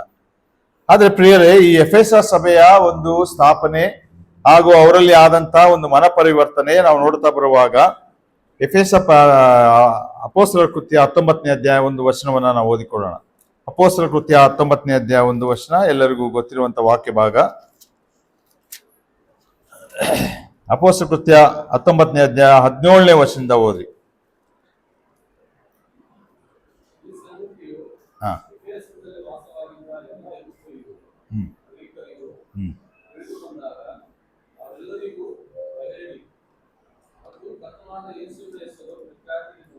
ಹ್ಮ್ ಹ್ಮ್ ಹ್ಮ್ ಹ್ಮ್ ಹ್ಮ್ ಹ್ಮ್ ಹ್ಮ್ ನೋಡ್ರಿ, ಹಿಂಸೆ ಒಳಪಟ್ಟಂತ ಪೌಲ ಅದು ಆ ಸಮಯಗಳಲ್ಲಿ ಅವನು ಮಾಡಿದಂತ ಸೇವೆಯ ಫಲ. ಎಫೆಸದಲ್ಲಿದ್ದ ಯಹೂದ್ಯರೆಲ್ಲರೂ, ಅನಂತರ ಅನ್ಯ ಜನಗಳು ಕೂಡ ಇರಬಹುದು, ಮಾಟ ಮಂತ್ರ ಮಾಡುವಂತವರು, ಅದರಿಂದ ಆದಾಯ ಹೊಂದಿಕೊಳ್ಳುತ್ತಿದ್ದಂಥವರು, ಅದರ ಲೆಕ್ಕಾಚಾರ ಹಾಕುವಾಗ ಅವತ್ತಿನ ದಿವಸದಲ್ಲಿ ಎಷ್ಟು ರೂಪಾಯಿ ಅಂತೆ? 50,000 ಬೆಳ್ಳಿ ಇನ್ ದೋಸ್ ಡೇಸ್. ಇವತ್ತು ಕೋಟ್ಯಾನು ಕೋಟಿ ಬೆಲೆ. ಕ್ರಿಸ್ತನಿಗಾಗಿ ಅಂತವುಗಳನ್ನ ನಾವು ತ್ಯಾಗ ಮಾಡಲಿಕ್ಕೆ ಸಿದ್ಧವಾಗಿದ್ದೇವೆಯಾ? ನಮ್ಮ ಕ್ರಿಸ್ತಿಯ ಜೀವಿತದ ತ್ಯಾಗಗಳು ಯಾವ ರೀತಿ ಉಂಟು ಪ್ರಿಯರೇ? ಒಂದು ವೇಳೆ ಪ್ರಶ್ನೆ ಮಾಡುವುದಾದ್ರೆ, ಒಬ್ಬ ಯವನಸ್ಥ ಬಂದು ಸಹೋದರಿಗೆ ಹೇಳಿದ್ದಂತೆ, ಹಿರಿಯರಿಗೆ, ನನಗೊಂದು ಕೆಲಸ ಸಿಕ್ಕಿದೆ, 60,000 ತಿಂಗಳಿಗೆ ಸಂಬಳ ಕೊಡ್ತಾರೆ, ಆದರೆ ನನಗೆ ಆ ಕೆಲಸ ಸಿಕ್ಕಿರುವಂತ ಸ್ಥಳದಲ್ಲಿ ಸಭೆ ಇಲ್ಲ ಎಂಬುದಾಗಿ. ತ್ಯಾಗ ಮಾಡುತ್ತೇವೆಯಾ? ನಂತರ ಅದೇ ಯವನಸ್ಥನಿಗೆ ಇನ್ನೊಂದು ಕಡೆ ಕೆಲಸಕ್ಕೆ ಅಪ್ಲೈ ಮಾಡಿದಂತೆ, ಅಲ್ಲಿ ಒಂದು ಕೆಲಸ ಸಿಕ್ತಂತೆ ಅವನಿಗೆ. ಅಲ್ಲಿ ಕೆಲಸ ಸಿಗುವಾಗ ಅಲ್ಲಿ ಇದ್ದಂತ ಸಂಬಳ ಕೇವಲ 30,000 ರೂಪಾಯಿ, ಆದ್ರೆ ಅಲ್ಲಿ ಯೇಸು ಸ್ವಾಮಿಯ ಒಂದು ಸಭೆ ಇತ್ತಂತೆ. ಹಿರಿಯರು ಪ್ರಶ್ನೆ ಮಾಡಿದ್ರಂತೆ, the choice is yours, which you will select ಎಂಬುದಾಗಿ. ನಮಗೆ ಆ ಪರಿಸ್ಥಿತಿಗಳು ಬಂದರೆ ಪ್ರಿಯರೇ, ನಾವು ಯಾವುದನ್ನ ಆಯ್ಕೆ ಮಾಡ್ತೇವೆ? ಯಾವುದನ್ನ ಆಯ್ಕೆ ಮಾಡ್ತೇವೆ? ಅದನ್ನೇ ಎಫೆಸದವರು ಮಾಡಿದ್ದು. ಯೇಸು ಕ್ರಿಸ್ತನು ಎಂಬುದಾಗಿ ಬರುವಾಗ, ಆ ನಂಬಿಕೆಯ ಜೀವಿತ ಎಂಬುದಾಗಿ ಬರುವಾಗ, ಅವನ ತ್ಯಾಗ ಬಲಿದಾನಗಳನ್ನು ಅರ್ಥ ಮಾಡಿಕೊಂಡಾಗ, ಯೇಸು ಕ್ರಿಸ್ತನೇ ಬಿಡುಗಡೆಯ ಮಾರ್ಗ ಎಂಬುದಾಗಿ ತಿಳ್ಕೊಂಡಾಗ, ಕೋಟ್ಯಾನು ಕೋಟಿ ಬೆಲೆಗಳು, ಕೋಟ್ಯಾನು ಕೋಟಿ ಆಸ್ತಿಗಳು, ಹಣ, ಸಂಪತ್ತು ಎಲ್ಲ ದೊರಕುತ್ತಿದ್ದಂತ, ಅವರ ಮಾಟ ಮಂತ್ರ ಮಾಡುವಂತ, ಮಾರಾಟ ಮಾಡುವಂತ ಆ ವಿಗ್ರಹಗಳು, ಪುಸ್ತಕಗಳು ಎಲ್ಲವನ್ನ ತಂದು ಏನ್ ಮಾಡಿದ್ರಂತೆ? ಸುಟ್ಟಾಕಿದ್ರು. Are we ready to do that? ಅಂತ ಸಭೆ ಅಷ್ಟು, what a great turning back, what a great transformation, ಎಂತ ಒಂದು ಮಾರ್ಪಾಡು, ಎಂತ ಒಂದು ಬದಲಾವಣೆ. ಸಾಧಾರಣ ಈಗ 30-35 ವರ್ಷ ಕಳೆದಿದೆ. ಅಪೊಸ್ತಲನಾದ ಯೋಹಾನನ 90-95 ವರ್ಷವಾಗಿದೆ. ಪೌಲನು ಆ ಸಭೆ ಸ್ಥಾಪಿಸಿ 25-30 ವರ್ಷಗಳು ದಾಟಿದೆ. ಬರುತ್ತಾ ಬರುತ್ತಾ ಬರುತ್ತಾ ಹೋಗುವಾಗ ಯೇಸು ಸ್ವಾಮಿ ಆ ಸಭೆಗೆ ಹೇಳ್ತಾನೆ ಏನಂದ್ರೆ, 7ನೇ ವಚನ ಅಥವಾ 5ನೇ ವಚನದ ಮುಂದಕ್ಕೆ ನಾವು ನೋಡ್ತಾ ಬರುವಾಗ 4ನೇ ವಚನ, 2ನೇ ಅಧ್ಯಾಯ 4ನೇ ವಚನ ನಾನೇ ನಿಮ್ಗೆ ಓದ್ಕೊಳ್ತೇನೆ. ಏನಂದ್ರೆ, ಆದರೆ ಮೊದಲು ನಿನಗಿದ್ದ ಪ್ರೀತಿಯನ್ನ ನೀನು ಬಿಟ್ಟಿದ್ದಿ ಎಂದು ನಾನು ನಿನ್ನ ಮೇಲೆ ತಪ್ಪು ಹೊರಿಸಬೇಕಾಗ್ತದೆ. ತಳ್ಳಿ ಬಿಟ್ಟಿದ್ದಿ ಆ ಪ್ರೀತಿಯನ್ನ, ಯೇಸು ಸ್ವಾಮಿಯ ಮೇಲಿದ್ದಂತ ಪ್ರೀತಿಯನ್ನ ತಳ್ಳಿ ಬಿಟ್ಟಿದ್ದಿ. Living faith is different. ಪ್ರೀತಿಯನ್ನ ಬಿಟ್ಟು ಬಿಡೋದೇ ಬೇರೆ. ಬಿಟ್ಟು ಬಿಟ್ರೆ ಓಕೆ, ನಾಶನ ಆಗ್ತೀಯ. ಆದ್ರೆ ಆ ಪ್ರೀತಿಯನ್ನು ಇಟ್ಕೊಳ್ಳಂಗೂ ಇಲ್ಲ, ಬಿಡೋಂಗೂ ಇಲ್ಲ, ಜಸ್ಟ್ ತಳ್ಳಿ ಬಿಟ್ಟಿದ್ದೀಯ, ತಾತ್ಸಾರ ಮಾಡಿದ್ಯಾ ಯೇಸು ಸ್ವಾಮಿಯನ್ನ. ನಿನ್ನ ಜೀವಿತದಲ್ಲಿ ಅವನನ್ನ ಕಡೆಗಾಣಿಸಿದ್ಯಾ. ನಿನ್ನ ಜೀವಿತದಲ್ಲಿ ಆತನಿಗೆ ಪ್ರಥಮ ಸ್ಥಾನವನ್ನ ನೀನು ಕೊಟ್ಟಿಲ್ಲ. ನಿನ್ನ ಜೀವಿತದಲ್ಲಿ ಆತನಿಗೆ ಭಯ ಭಕ್ತಿ ಇಲ್ಲ. There is no godliness in your life. ನೋಡ್ರಿ, ಎಂತ ಒಂದು ಭಯಂಕರವಾದಂತ ಸ್ಥಿತಿ. ಆ ಕ್ರಿಸ್ತನ ಸಭೆ ಜಾರಿ ಹೋಗುತ್ತಿರುವಂತ ಸ್ಥಿತಿ. ಸ್ವಾಮಿ ಹೇಳ್ತಾನೆ ಅಲ್ಲಿ ಕೆಳಗೆ, ಒಂದು ವೇಳೆ ನೀನು ಎಚ್ಚೆತ್ತುಕೊಳ್ಳದೆ ಹಿಂದಿರುಗದೆ. ನೋಡ್ರಿ, ಅಲ್ಲಿ ಆ ಸಭೆಯಲ್ಲಿ ಇನ್ನೂ ಒಂದು ಒಳ್ಳೆ ಕೆಲಸವಿತ್ತು.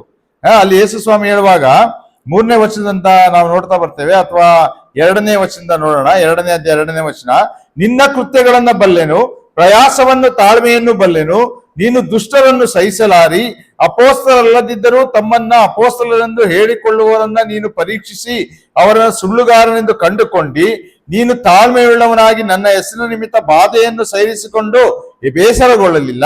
ಇದೆಲ್ಲಾ ಬಲ್ಲೆನು. ಮಾಡಿದ್ರು 35 ವರ್ಷದಲ್ಲಿ, ಇಲ್ಲ ಅಂತಲ್ಲ, 30 ವರ್ಷದಲ್ಲಿ the did A good deeds. ಒಳ್ಳೆ ಒಳ್ಳೆ ಕಾರ್ಯಗಳನ್ನು ಮಾಡಿದ್ರು. ನಮ್ಮ ಸಭೆಗಳು ಮಾಡಬಹುದು.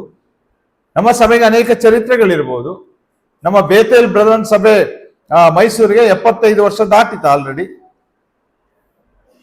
ಆದ್ರೆ ಇವತ್ತಿನ ಸ್ಥಿತಿಗಳು ನಾವು ನೋಡ್ತಾ ಬರುವಾಗ ಆ ಸಭೆಗಳ ಸ್ಥಿತಿಗಳೇನಾಗಿದೆ, ನಮ್ಮ ಈ ಸಭೆಯ ಸ್ಥಿತಿ ಏನಾಗಿದೆ. ಅನಂತರ ಆತನು ಹೇಳ್ತಾನೆ 6ನೇ ವರ್ಷದಲ್ಲಿ, ನಿನ್ನಲ್ಲಿ ಒಳ್ಳೇದೊಂದು ಉಂಟು, ಅದೇನೆಂದ್ರೆ ನಾನು ದ್ವೇಷಿಸುವ ನಿಕೋಲಾಯಿತರ ಕೃತ್ಯಗಳನ್ನ ನೀನು ಸಹ ದ್ವೇಷಿಸುತ್ತಿ.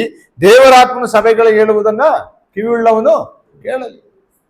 ನಿಕೋಲಾಯಿತರು ಎಂಬುದಾಗಿ ಹೇಳುವಾಗ ನಾನು ಪೆರ್ಗಮ ಸಭೆಗೆ ಬರುವಾಗ ಹೇಳ್ತೇನೆ, ಅದೆಲ್ಲ ಮಾಡ್ತಾ ಇದ್ದೆ. ನೀನು ಎಲ್ಲ ಮಾಡು, ಪ್ರೋಗ್ರಾಮ್ ಮಾಡು, ಆಕ್ಟಿವಿಟಿ ಮಾಡು, ಬೈಬಲ್ ಓದಿಸು, ವಾಕ್ಯ ಓದು, ಸಭೆಗೆ ಹೋಗುವ, ಪ್ರಾರ್ಥನೆ ಮಾಡು, ಆರಾಧನೆ ಮಾಡು, ಎಲ್ಲ ಮಾಡು. But if you don't have love, ಪ್ರೀತಿ ನನ್ನ ಮೇಲೆ ಇಲ್ಲದೆ ಹೋದ್ರೆ ಗಾನ್. ನೀನು ಹಿಂದಿರುಗದೆ ಹೋದರೆ ನಿನ್ನ ಮಧ್ಯದಲ್ಲಿರುವ ದೀಪಸ್ತಂಭವನ್ನ ತೆಗೆದು ಹಾಕ್ತದೆ. ಇವತ್ತು ಎಫೆಸ ಅನ್ನುವಂಥ ಸ್ಥಳದಲ್ಲಿ ಸಭೆ ಇಲ್ಲ. ಎಫೆಸ ಅನ್ನುವಂಥ ಸ್ಥಳ ಇವತ್ತು ಈ 7 ಸಭೆಗಳ ಸ್ಥಳಗಳು ಕೂಡ ಇಟ್ ಹ್ಯಾಸ್ ಬಿಕಮ್ ರಬಲ್ಸ್. ರಬಲ್ಸ್ ಅಂದರೆ ಕಸದಿಂದ ತುಂಬಿದಂಥ ಗುಂಡಿಗಳು, ಅಥವಾ ಪ್ರೇಕ್ಷಣೀಯವಾಗಿ ಜನರು ಹೋಗಿ ಇಲ್ಲಿತ್ತಂತೆ ಮಾಡ್ತಂತೆ ಅಂತ ನೋಡ್ಕೊಂಡು ಬರುವಂಥ ಸ್ಥಳಗಳು. ಉಳಿಯುವಿಕೆ ಪಳೆಯುವಿಕೆ ಅಂತ ಹೇಳ್ತಾರಲ್ಲ, ಹಳೇದು ಎಲ್ಲ ಇರುತ್ತಲ್ಲ, ಆ ಥರ ನಿರ್ಬೀಡವಾದಂಥ ಸ್ಥಳ, ಕೈ ಬಿಡಲ್ಪಟ್ಟಂಥ ಸ್ಥಳ. ಆ ಸ್ಥಳ ಎಲ್ಲಿ ತನಕ ಹೋಗಿದೆ ಎಂಬುದಾಗಿ ಹೇಳುವಾಗ ಪ್ರಿಯರೇ, ಇವತ್ತು ಟರ್ಕಿ ದೇಶ ಒಂದು ಸಮಯದಲ್ಲಿ 99% ಕ್ರಿಶ್ಚಿಯಾನಿಟಿ ಇದ್ದಂಥ ದೇಶ, it has become reverse today. ಇವತ್ತಿನ ದಿವಸ ಟರ್ಕಿ ದೇಶದಲ್ಲಿ 96% ಮುಸ್ಲಿಮ್ಸ್ ಇದ್ದಾರೆ, ದೇರ್ ಆರ್ ಓನ್ಲಿ 4% ಕ್ರಿಶ್ಚಿಯನ್ಸ್ ಇದ್ದಾರೆ. ದೇವರ ಮಾತು ಸತ್ಯ ಅಲ್ವಾ? ನನ್ನ ನಿನ್ನ ಸಭೆಯ ದೀಪಸ್ತಂಭ ಯಾವ ರೀತಿ ನಾವು ಇಟ್ಕೊಂಡಿದ್ದೇವೆ ನೋಡ್ರಿ. ಹೀಗೆ ಜಾರುತ್ತಾ ಸಭೆಗಳು ಬರುವಾಗ ಮಧ್ಯದಲ್ಲಿ ಮತ್ತೆ ಒಂದು ಉಸಿರಾಟ. ದೇವರು ತನ್ನ ಸಭೆಗೆ ಕೊಡುವಂತವನಾಗಿದ್ದಾನೆ, ಕಾಪಾಡುವಂತವನಾಗಿದ್ದಾನೆ. ಅದೇನು ಎಂಬುದಾಗಿ ಹೇಳುವಾಗ ಸ್ಮರಣಾ ಸಭೆ. ನಾವು 2ನೇ ಸಭೆಗೆ ಬರುವಂತವರಾಗಿದ್ದೇವೆ. ಸ್ಮರಣಾ ಸಭೆಯ ಚರಿತ್ರೆ, ಸಭಾ ಚರಿತ್ರೆಯಲ್ಲಿ ಬಂದಂತಹ ಸಭೆಗಳ ಚರಿತ್ರೆ ಸುಮಾರು ಕ್ರಿಸ್ತಶಕ 100ನೇ ಇಸ್ವಿಯಿಂದ 312ನೇ ಇಸ್ವಿಯ ತನಕ ಇದ್ದಂಥ ಸಭಾ ಚರಿತ್ರೆ. ಅಪೋಸ್ತಲರೆಲ್ಲರ ಕಾಲವಾದ ಮೇಲೆ ಅನಂತರ ಬಂದಂಥ ಆದಿ ಸಭೆಯ ಮಹಾಪಿತರು ಅನ್ನಿಸಿಕೊಳ್ಳುವಂಥವರ, ಅಥವಾ ದ ಚರ್ಚ್ ಫಾದರ್ಸ್ ಎಂಬುದಾಗಿ ನಾವು ಇವತ್ತೇನು ಕರಿತೀವಿ, ಅವರ ಮುಖಾಂತರ ಬಂದಂಥ ಆ ಸಭೆಗಳು, ನಡೆಸಲ್ಪಟ್ಟಂಥ ಸಭೆಗಳು, ಅನೇಕ ಚರ್ಚ್ ಫಾದರ್ಸ್ಗಳ ಜೀವಿತಗಳ ಚರಿತ್ರೆಯನ್ನು ನೋಡ್ತಾ ಬರುವಾಗ ಅವರು ಪೌಲನ ಶಿಷ್ಯರಾಗಿದ್ದರು, ಯೋಹಾನನ ಶಿಷ್ಯರಾಗಿದ್ದರು, ಕೆಲವರು ಪೇತ್ರನ ಶಿಷ್ಯರಾಗಿದ್ದರು. ಆ ಸ್ಮಿರ್ನಾ ಸಭೆಯ ಕುರಿತು ಯೇಸುಸ್ವಾಮಿ ಹೊಗಳುತ್ತಾ ಬರುವಂತವನಾಗಿದ್ದಾನೆ.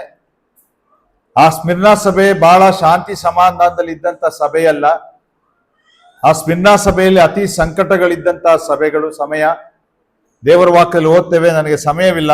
ನೋಡ್ರಿ, ಇಲ್ಲಿ 2ನೇ ಅಧ್ಯಾಯ ನಾವು ಓದ್ತಾ ಬರೋಣ. 9ನೇ ವರ್ಷದ ಮಧ್ಯಭಾಗದಿಂದ ಓದ್ತೇನೆ. ಆದರೂ ನೀನು ಐಶ್ವರ್ಯವಂತನೇ, ಇದಲ್ಲದೆ ತಮ್ಮನ್ನು ಯಹೂದ್ಯರೆಂದು ಹೇಳಿಕೊಳ್ಳುವವರು ನಿನ್ನ ವಿಷಯವಾಗಿ ದೂಷಿಸುವುದನ್ನು ಬಲ್ಲೆನು. ಅವರು ಯಹೂದ್ಯರಲ್ಲ, ಸೈತಾನನ ಸಮಾಜದವರಾಗಿದ್ದಾರೆ. ನಿನಗೆ ಸಂಭವಿಸಲಿಕ್ಕಿರುವ ಬಾಧೆಗಳಿಗೆ ಹೆದರಬೇಡ. ಇಗೋ, ನೀವು ದುಷ್ಪ್ರೇರಣೆಗೆ ಒಳಗಾಗದಂತೆ ಸೈತಾನನು ನಿಮ್ಮಲ್ಲಿ ಕೆಲವರನ್ನ ಸೆರೆಮನೆಯೊಳಗೆ ಹಾಕುವುದಕ್ಕಿದ್ದಾನೆ, ಮತ್ತು 10 ದಿವಸಗಳ ತನಕ ನಿಮಗೆ ಸಂಕಟವಿರುವುದು. ನೀನು ಸಾಯಬೇಕಾದರೂ ನಂಬಿಗಸ್ತನಾಗಿರು. ಈ ಸಭೆಗೆ ಯೇಸುಸ್ವಾಮಿ ಶಿಕ್ಷೆಯನ್ನ ಕೊಡೋದಿಲ್ಲ, ಈ ಸಭೆಯನ್ನ ಖಂಡಿಸೋದಿಲ್ಲ. ಅಂತ ಭಯಂಕರವಾದಂಥ ಸ್ಥಿತಿ. ಸೈತಾನನ ಸಮಾಜದವರು ಆ ಸಮಾಜದ ಮಧ್ಯದಲ್ಲಿ ಜೀವಿಸ್ತಿದ್ದಂಥ ಸಭೆ. ಆ ಸಮಯದಲ್ಲಿದ್ದಂಥ ಅನೇಕ ಆ ಸಭೆಯ ಮಹಾಪಿತರು ಎಂಬ ಹೇಳುವಂತ ಚರ್ಚ್ ಫಾದರ್ಸ್ಗಳು, ಅವರಲ್ಲಿ ಪ್ರಾಮುಖ್ಯವಾಗಿ ಬರುವಂತ ಹೆಸರು ಪಾಲಿಕಾರ್ಪ್ ಅನ್ನುವಂತ ಆ ವೃದ್ಧನ ಹೆಸರು. 85 ವರ್ಷದ ವೃದ್ಧ. ಆ ನೀರೋ ಚಕ್ರವರ್ತಿಯ ನಂತರ ಬಂದಂತ ಚಕ್ರವರ್ತಿಗಳು, ಡಯೋಕ್ಲಿಷಿಯನ್ ಎನ್ನುವಂತ ಚಕ್ರವರ್ತಿ ಅನಿಸ್ತದೆ. ಅವನು ಅವರಿಗೆ ಕೇಳುವಾಗ ಯೇಸು ಸ್ವಾಮಿಯನ್ನ ತೊರೆಯಬೇಕು, ಇಲ್ಲದಿದ್ದರೆ ನೀನು ಈ ಬೆಂಕಿಯ ಕಟ್ಟಿಗೆಯನ್ನ ಹೇರಬೇಕು ಎಂಬುದಾಗಿ ಹೇಳುವಾಗ ಅವನು ಒಂದು ಮಾತನ್ನ ಹೇಳ್ತಾನೆ, ನಾನು ನನ್ನ ರಕ್ಷಕನ ಕಂಡುಕೊಂಡು 75-80 ವರ್ಷಗಳು ದಾಟಿದೆ. ಒಂದು ದಿವಸವಾದರೂ ನನ್ನನ್ನ ತಪ್ಪಾಗಿ ನಡೆಸಿಕೊಳ್ಳದಂತ ನನ್ನ ಯೇಸು ಕ್ರಿಸ್ತನನ್ನ ನಾನು ತೊರೆದು ನಿನ್ನ ಮಾತನ್ನ ಕೇಳಲ್ಲ ಎಂಬುದಾಗಿ ಹೇಳ್ತಾನೆ. ನೋಡ್ರಿ, ಎಂತ ಸಾಕ್ಷಿಯನ್ನ ಜೀವಿತದಲ್ಲಿ ನೋಡ್ತಾ ಬರ್ತೇವೆ ಪ್ರಿಯರೇ. ಸ್ಮಿರ್ನಾ ಸಭೆಯ 100 ವರ್ಷದಿಂದ 312 ವರ್ಷಗಳ ಆ ಸಮಯದಲ್ಲಿಯೇ ಈ ಸತ್ಯವೇದ ಈ ರೂಪಕ್ಕೆ ಬಂದಂತ ಸಮಯ. ಒಂದು ವೇಳೆ ಇನ್ನೊಂದು 25 ವರ್ಷ ಆ ಕಡೆ ನಾವು ತೆಗೆದುಕೊಳ್ಬಹುದು. 66 ಪುಸ್ತಕಗಳೇ ಇರಬೇಕು ಎಂಬುದಾಗಿ ತೀರ್ಮಾನವಾದಂತ ಸಮಯ. ಅನೇಕ ಕೌನ್ಸಿಲ್ಗಳು, ಅಂದರೆ ಸಭೆಗಳು, the council of Nicaea, the council of Carthage, ಹೀಗೆ ಅನೇಕ ಕೌನ್ಸಿಲ್ಗಳು ನಡೆಸಲ್ಪಟ್ಟು ಒಂದು ವೇಳೆ ತ್ರಯೇಕ ದೇವರ ತತ್ವ ಸಿದ್ಧಾಂತ ರೂಪಿಸಲ್ಪಟ್ಟದ್ದು ಈ ಸಮಯಗಳಲ್ಲಿಯೇ. ಹಳೆಯ ಒಡಂಬಡಿಕೆ 37 ಪುಸ್ತಕ, ಹೊಸ ಒಡಂಬಡಿಕೆ 27 ಪುಸ್ತಕ, ಒಟ್ಟು 66 ಪುಸ್ತಕ ಇರಬೇಕೆಂಬುದಾಗಿ ತೀರ್ಮಾನವಾದದ್ದು ಈ ಸಮಯಗಳಲ್ಲಿಯೇ. ಯಾಕೆ? ಅವರ ತ್ಯಾಗ, ಅವರ ಜೀವಿತ. ಯೇಸು ಸ್ವಾಮಿ ಹೇಳ್ತಾನೆ, ಸಾಯಬೇಕಾದರೂ ಹಾಗೆ ಇದ್ದರವರು, ಹಾಗೆ ಜೀವಿಸಿದರವರು. 10 ದಿನಗಳ ಕಾಲ ನಿನಗೆ ಕಷ್ಟ ಬರ್ತದೆ ಎಂಬುದಾಗಿ ಹೇಳ್ತಾನೆ. ಸೆರೆಮನೆಗಳೊಳಗೆ ಹಾಕುತ್ತಾರೆ ಎಂಬುದಾಗಿ ಹೇಳ್ತಾರೆ.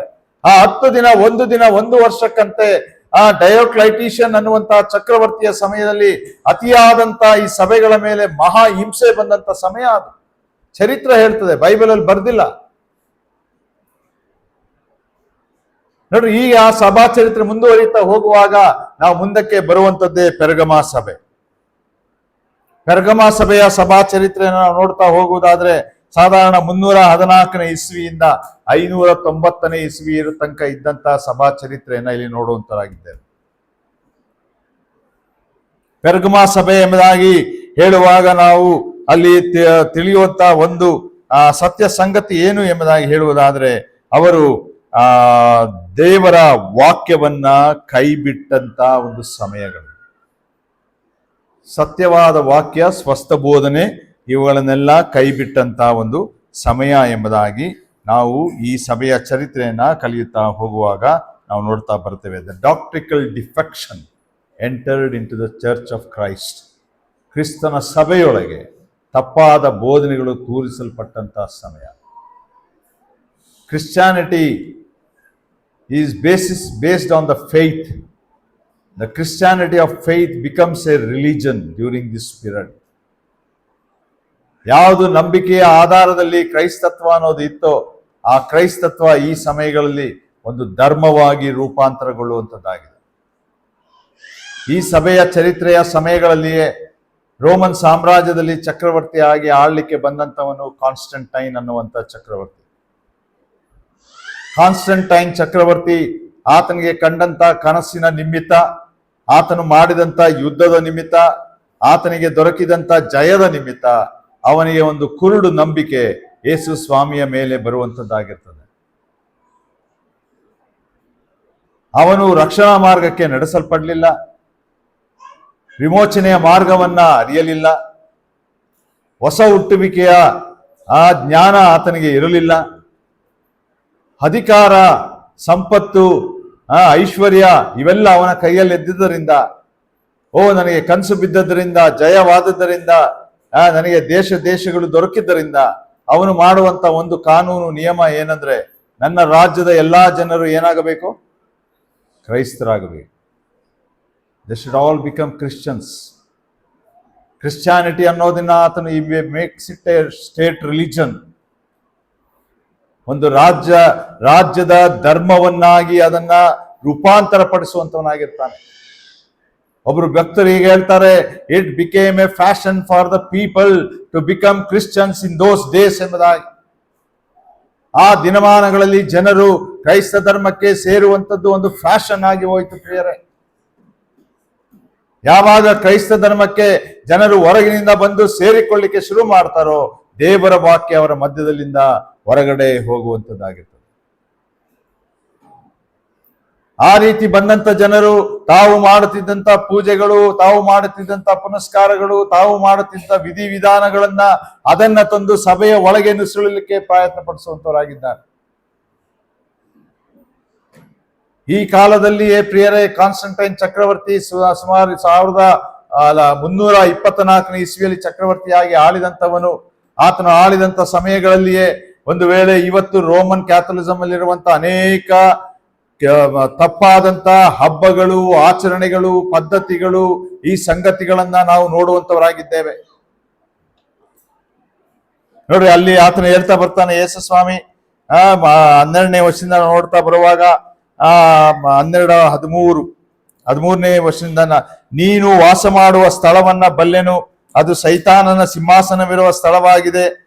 ಅಂದ್ರೆ ರೋಮನ್ ಸಾಮ್ರಾಜ್ಯದ ಆ ವಿಗ್ರಹ ಆರಾಧನೆ, ದ ಪ್ಯಾಗನ್ ಗಾಡ್ಸ್ ಎಂಬುದಾಗಿ ನೋಡ್ತೇವೆ. ನೀನು ನನ್ನ ಹೆಸರನ್ನ ಬಿಡದೆ ಹಿಡಿದುಕೊಂಡಿದ್ದಿ. ನೀನು ಇರುವ ಸೈತಾನನ ನಿವಾಸದಲ್ಲಿ ನನಗೆ ನಂಬಿಗಸ್ತನು ಸಾಕ್ಷಿಯೂ ಆದ. ಅಂತಿಪನು ಕೊಲ್ಲಲ್ಪಟ್ಟ ದಿನಗಳಲ್ಲಿ ಯಾದರೂ ನನ್ನಲ್ಲಿ ಇಟ್ಟಿರುವ ನಂಬಿಕೆಯನ್ನ ನೀನು ಮರೆ ಮಾಡಲಿಲ್ಲ. ಆದರೂ ಕೆಲವು ವಿಷಯಗಳಲ್ಲಿ ನಿನ್ನ ಮೇಲೆ ತಪ್ಪು ಹೊರಿಸಬೇಕಾಗ್ತದೆ. ಅಂತಿಪ ಅನ್ನುವಂತ ಪೆರ್ಗಮ ಸಭೆಯ ಒಬ್ಬ ಹಿರಿಯ, ಅವನು ಕೂಡ ರಕ್ತ ಸಾಕ್ಷಿಯಾಗಿ ಕ್ರಿಸ್ತನಿಗೆ ಸತ್ತನು ಎಂಬುದಾಗಿ ಚರಿತ್ರೆಯಲ್ಲಿ ನೋಡ್ತೇವೆ. ಅವನ ಹೆಸರನ್ನ ಯೇಸು ಸ್ವಾಮಿ ಪ್ರಸ್ತಾಪಿಸಿ ಹೇಳ್ತಾ ಇದ್ದಾನೆ. ಅವಾಗ ಅವರ ಮಧ್ಯದಲ್ಲಿ ನುಡಿಸುವಂತಹ ಸಂಗತಿ ಏನು ಎಂಬುದಾಗಿ ಹೇಳುವಾಗ ನೋಡ್ರಿ, ಅದಕ್ಕೆ ಮುಂದೆ ಓದ್ಕೊಂಡು ಹೋಗ್ತೇನೆ.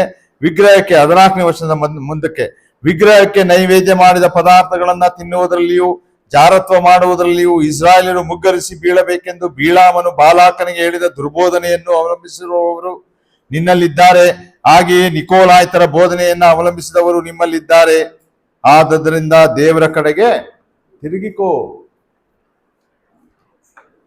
ಬೀಳಾಮನ ಬೋಧನೆ ಏನು? ಬೀಳಾಮನು ಯಾಕೆ ಹೋದ ಇಸ್ರಾಯೇಲ್ ವಿರುದ್ಧ ಶಾಪ ಕೊಡ್ಲಿಕ್ಕೆ? ಬಾಲಾಕನ ಕರೆದಾಗ ಬಾಲಾಕನ ಅವನಿಗೆ ತೋರಿಸಿದಂತ ಆಸೆ ಏನು? ಸಂಪತ್ತು, ಆಸ್ತಿ, ಬೆಳ್ಳಿ, ಚಿನ್ನ. ಕ್ರೈಸ್ತ ಸಭೆಯೊಳಗೆ ಇದನ್ನು ಸುಳಿತು. ಎಲ್ಲರೂ ಕ್ರೈಸ್ತರು ಎಂಬುದಾಗಿ ನಾಮಧೇಯವಾಗಿದ್ದರೆ ಹೊರತು ಕ್ರಿಸ್ತನಿಗಾಗಿ ಯಾರು ಜೀವಿಸಲಿಲ್ಲ. ಬೀಳಾಮನ ಬೋಧನೆಯನ್ನು ಅವಲಂಬಿಸಿದರು. ಪರವಾಗಿಲ್ಲ, ಬಿಸ್ನೆಸ್ ಮಾಡೋಣ, ಮೋಸ ಮಾಡೋಣ, ಅನ್ಯಾಯ ಮಾಡೋಣ, ಟ್ಯಾಕ್ಸ್ ಕಟ್ಟೋದು ಬೇಡ. ಇವೆಲ್ಲ ಇವತ್ತು ನಮ್ಮ ಮಧ್ಯಗಳಲ್ಲಿ ಇದೆಯಾ? ಸರ್ಕಾರಕ್ಕೆ ಟ್ಯಾಕ್ಸ್ ಕಟ್ಟೋದ್ರಲ್ಲಿ ವಂಚನೆ ಮಾಡ್ತಾ ಇದ್ದೇವಾ ಕ್ರೈಸ್ತ ಮಕ್ಕಳಾಗಿ? ಬೇರೆ ಬೇರೆ ದುರ್ಮಾರ್ಗಗಳನ್ನ ಹಿಡ್ಕೊಳ್ಳುವಂಥವರಾಗಿದ್ದೇವೆಯಾ? ಇದನ್ನೆಲ್ಲ ನಾವು ಆಲೋಚಿಸ್ಬೇಕು. ನೋಡಿ, ಆ ರೀತಿ ಮಾಡಿದಂಥವರ ಮಧ್ಯದಲ್ಲಿ ಅನಂತರ ಇನ್ನೊಂದು ದುರ್ಬೋಧನೆ, ನಿಕೋಲಾಯಿತರ ದುರ್ಬೋಧನೆ. ನಿಕೋಲಾಯಿತರ ಬೋಧನೆಯನ್ನ ಎಫೆಸದವರು ತಡೆದು ಹಿಡಿದ್ರು. ಆದ್ರೆ ಪೆರ್ಗಮ ಸಭೆಗೆ ಬರುವಾಗ ನಿಕೋಲಾಯಿತರ ಬೋಧನೆಯನ್ನ ಹಿಡಿದುಕೊಂಡ್ರು. ನಿಕೋಲಾಯಿತನು ಯಾರು ಎಂಬುದಾಗಿ ಇಲ್ಲಿ ಸ್ವಲ್ಪ ತಾರತಮ್ಯ ಉಂಟು. ಒಂದು ವೇಳೆ ಒಬ್ಬ ನಿಕೋಲಾಯಿತನು ನಾವು ಅಪೊಸ್ತಲರ ಕೃತ್ಯ 6ನೇ ಅಧ್ಯಾಯದಲ್ಲಿ ನೋಡ್ತೇವೆ. ಆತನು ಸಭಾ ಸೇವಕನಾಗಿ ಆ 7 ಜನರೊಟ್ಟಿಗೆ ಆರಿಸಲ್ಪಟ್ಟಂತವನು. ಚರಿತ್ರೆ ಕೆಲವು ಸಲ ಹೇಳ್ತದೆ, ಈ ನಿಕೋಲಾಯಿತನು ನಂತರ ಮುಂದುವರಿತಾ ಹೋಗುವಾಗ ತನ್ನದೇ ಆದ ಒಂದು ಗುಂಪನ್ನ ಸ್ಥಾಪಿಸ್ಲಿಕ್ಕಾಗಿ ಯೇಸು ಸ್ವಾಮಿಯನ್ನು ತೊರೆದು ತನ್ನ ಕಾರ್ಯಗಳನ್ನ ತೆಗೆದುಕೊಂಡು ಹೋದನು ಎಂಬುದಾಗಿ. ಅವನು ಮಾಡಿದಂತ ಬೋಧನೆ ಏನು ಎಂಬುದಾಗಿ ಬರುವಾಗ ಇವತ್ತಿನ ದಿವಸ ನಾವು CSI ಸಭೆಗಳು ರೋಮನ್ ಕ್ಯಾಥಲಿಸಮ್ ಅಲ್ಲಿ ನೋಡುವಾಗ ದ ಪಿರಿಮ್ಯಾಡ್ ಲೀಡರ್ಶಿಪ್, ಅಂದ್ರೆ ಕೆಳಗಡೆ ಅನೇಕರು ಹೋಗ್ತಾ ಹೋಗ್ತಾ ಕಡಿಮೆ ಕಡಿಮೆ ಕಡಿಮೆ ಟಾಪ್ಗೆ ಬರುವಾಗ ಒಬ್ಬ ಯಾರು ಪೋಪ್. ಅದಕ್ಕೆ ಹೆರಾರ್ಕಿ ಎಂಬುದಾಗಿ ಇಂಗ್ಲಿಷ್ ಪದದಲ್ಲಿ ಹೇಳಲ್ಪಡ್ತದೆ. ದ ಹೆರಾರ್ಕಿಸಮ್ ಎಂಬುದಾಗಿ ಹೇಳುವಾಗ ಆ ಗುಂಪುಗಳು ಅಥವಾ ಸ್ಥಾನಮಾನಗಳನ್ನ ಕೊಟ್ಟು ಸಭೆಯೊಳಗೆ ನೇಮಿಸುವಂತ ಸಂಗತಿ. ಇದನ್ನ ಆ ಸಮಯದಲ್ಲಿ ಬಂತು ಎಂಬುದಾಗಿ ನೋಡ್ತೇವೆ. ನೋಡ್ರಿ, ಅದರ ಆಫ್ ಶೂಟೇ ಈ ತುವತೈರ ಸಭೆಯಲ್ಲಿ ಬರುವಂಥದ್ದು. ತುವತೈರ ಸಭೆಗೆ ಬರುವಾಗ ತುವತೈರ ಸಭೆಯ ಚರಿತ್ರೆ 590ನೇ ಇಸ್ವಿಯಿಂದ 1517ನೇ ಇಸ್ವಿಯ ತನಕ. 590ನೇ ಇಸ್ವಿಯಿಂದ ಈಚೆಗೆ ನೀವು ಚರಿತ್ರೆಗಳನ್ನ ಆಳವಾಗಿ ಹುಡ್ಕೊಳ್ತಾ ಹೋಗ್ತಾ ಬನ್ರಿ. ದ ಪೋಪಿಸಮ್, ದ ಪೋಪಲ್ ರೂಲ್ ಅಥವಾ ಪೇಪಲ್ ರೂಲ್, ಪೋಪರು ಧರ್ಮಾಧ್ಯಕ್ಷರುಗಳಾಗಿ ಇಡೀ ಲೋಕವನ್ನ ಆಳಬೇಕೆಂಬ ಆಶೆಯಿಂದ ಆ ರೋಮನ್ ಕ್ಯಾಥಲಿಸಂ ಚರ್ಚ್ ಮುಂಚೂಣಿಗೆ ಬರುವಂತ ಸತ್ಯತೆ ನೋಡ್ತೇವೆ. ರೋಮನ್ ಕ್ಯಾಥಲಿಸಂ ಚರ್ಚ್ ಅಲ್ಲಿ ಇವತ್ತಿಗೂ ಕೂಡ ಇರುವಂತದ್ದು ಅನೇಕ ದುರ್ಬೋಧನೆಗಳೇ. ದೇವರ ವಾಕ್ಯದ ಬೋಧನೆ ಇಲ್ಲವೇ ಇಲ್ಲ. ಅವರದೇ ಆದಂತ ವಾಕ್ಯಗಳು ಅಥವಾ ಅವರ ಪೋಪ್ ಹೇಳಿದಂತ ಮಾತುಗಳನ್ನೇ ಅವರು ಹೇಳಬೇಕು. ಇವರ ದುರ್ಬೋಧನೆ ಎಷ್ಟರ ಮಟ್ಟಿಗಿದೆ ಎಂಬುದಾಗಿ ಹೇಳುವಾಗ ಎಕ್ಯುಮೆನಿಸಮ್ ಅನ್ನುವಂಥದ್ದು ನೀವೆಷ್ಟು ಜನ ಅರ್ಥ ಮಾಡಿಕೊಂಡಿದ್ದೀರೋ ನನಗೆ ಗೊತ್ತಿಲ್ಲ.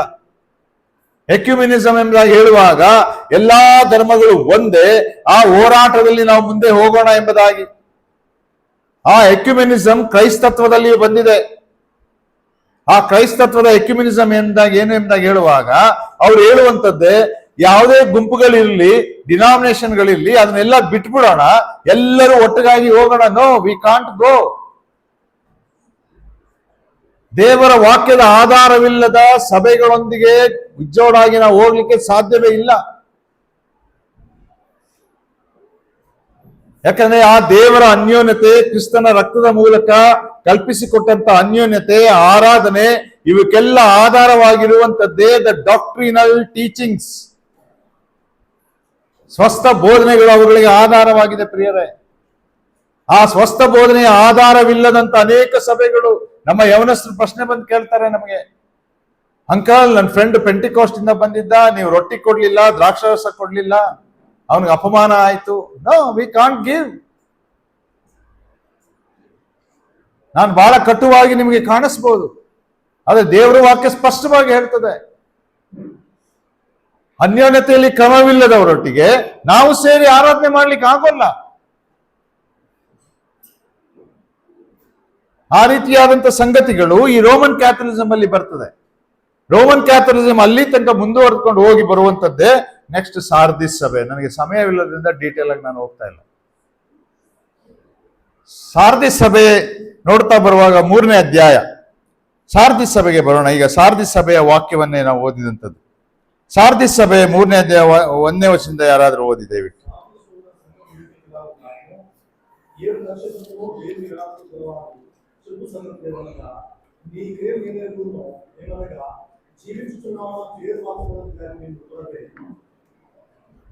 ಮುಂದೆ ಓದಿ ಬಿಡ, ಓದಿ ಇನ್ನೊಂದು ವಾಕ್ಯ.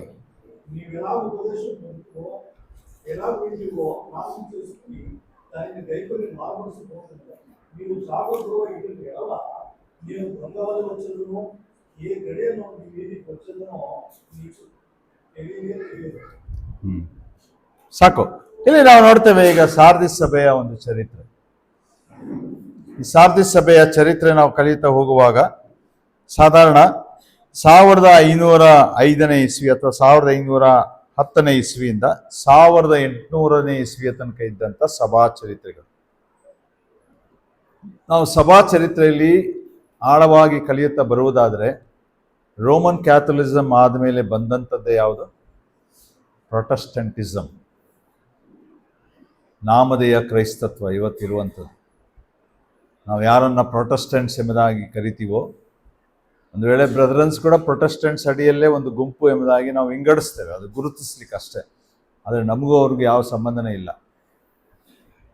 ಪ್ರೊಟೆಸ್ಟೆಂಟಿಸಂ ಬಂದಂಥ ಸಮಯ 1515ನೇ ಇಸ್ವಿಯಿಂದ 1800ನೇ ಇಸ್ವಿಯ ತನಕ ಮಾರ್ಟಿನ್ ಲೂಥರ್ ಮಾಡಿದಂಥ ಆ ಒಂದು ರಿಫಾರ್ಮೇಷನ್ ಸ್ಟ್ರಗಲ್, ಸಭೆಯ ಸುಧಾರಣೆಗಳ ಹೋರಾಟ, ರೋಮನ್ ಕ್ಯಾಥಲಿಸಂ ಮಧ್ಯದಿಂದ ಹೊರಗೆ ಬಂದಂಥ ಆತನ ಸಂಗತಿ, ತುವತೈರ ಸಭೆಯಲ್ಲೇ ಇದ್ದಂಥವನವನು, ಅವರ ಮಾನೆಸ್ಟ್ರಿಗಳಲ್ಲಿ ಸನ್ಯಾಸತ್ವದ ಆ ಆಶ್ರಮಗಳಲ್ಲಿದ್ದು ಸನ್ಯಾಸತ್ವವನ್ನು ಪಡ್ಕೊಳ್ಳಿಕ್ಕೆ ಓದುತ್ತಿದ್ದಂಥ ಕಲಿಯುತ್ತಿದ್ದಂಥ ಜರ್ಮನ್ ಯವನಸ್ಥ,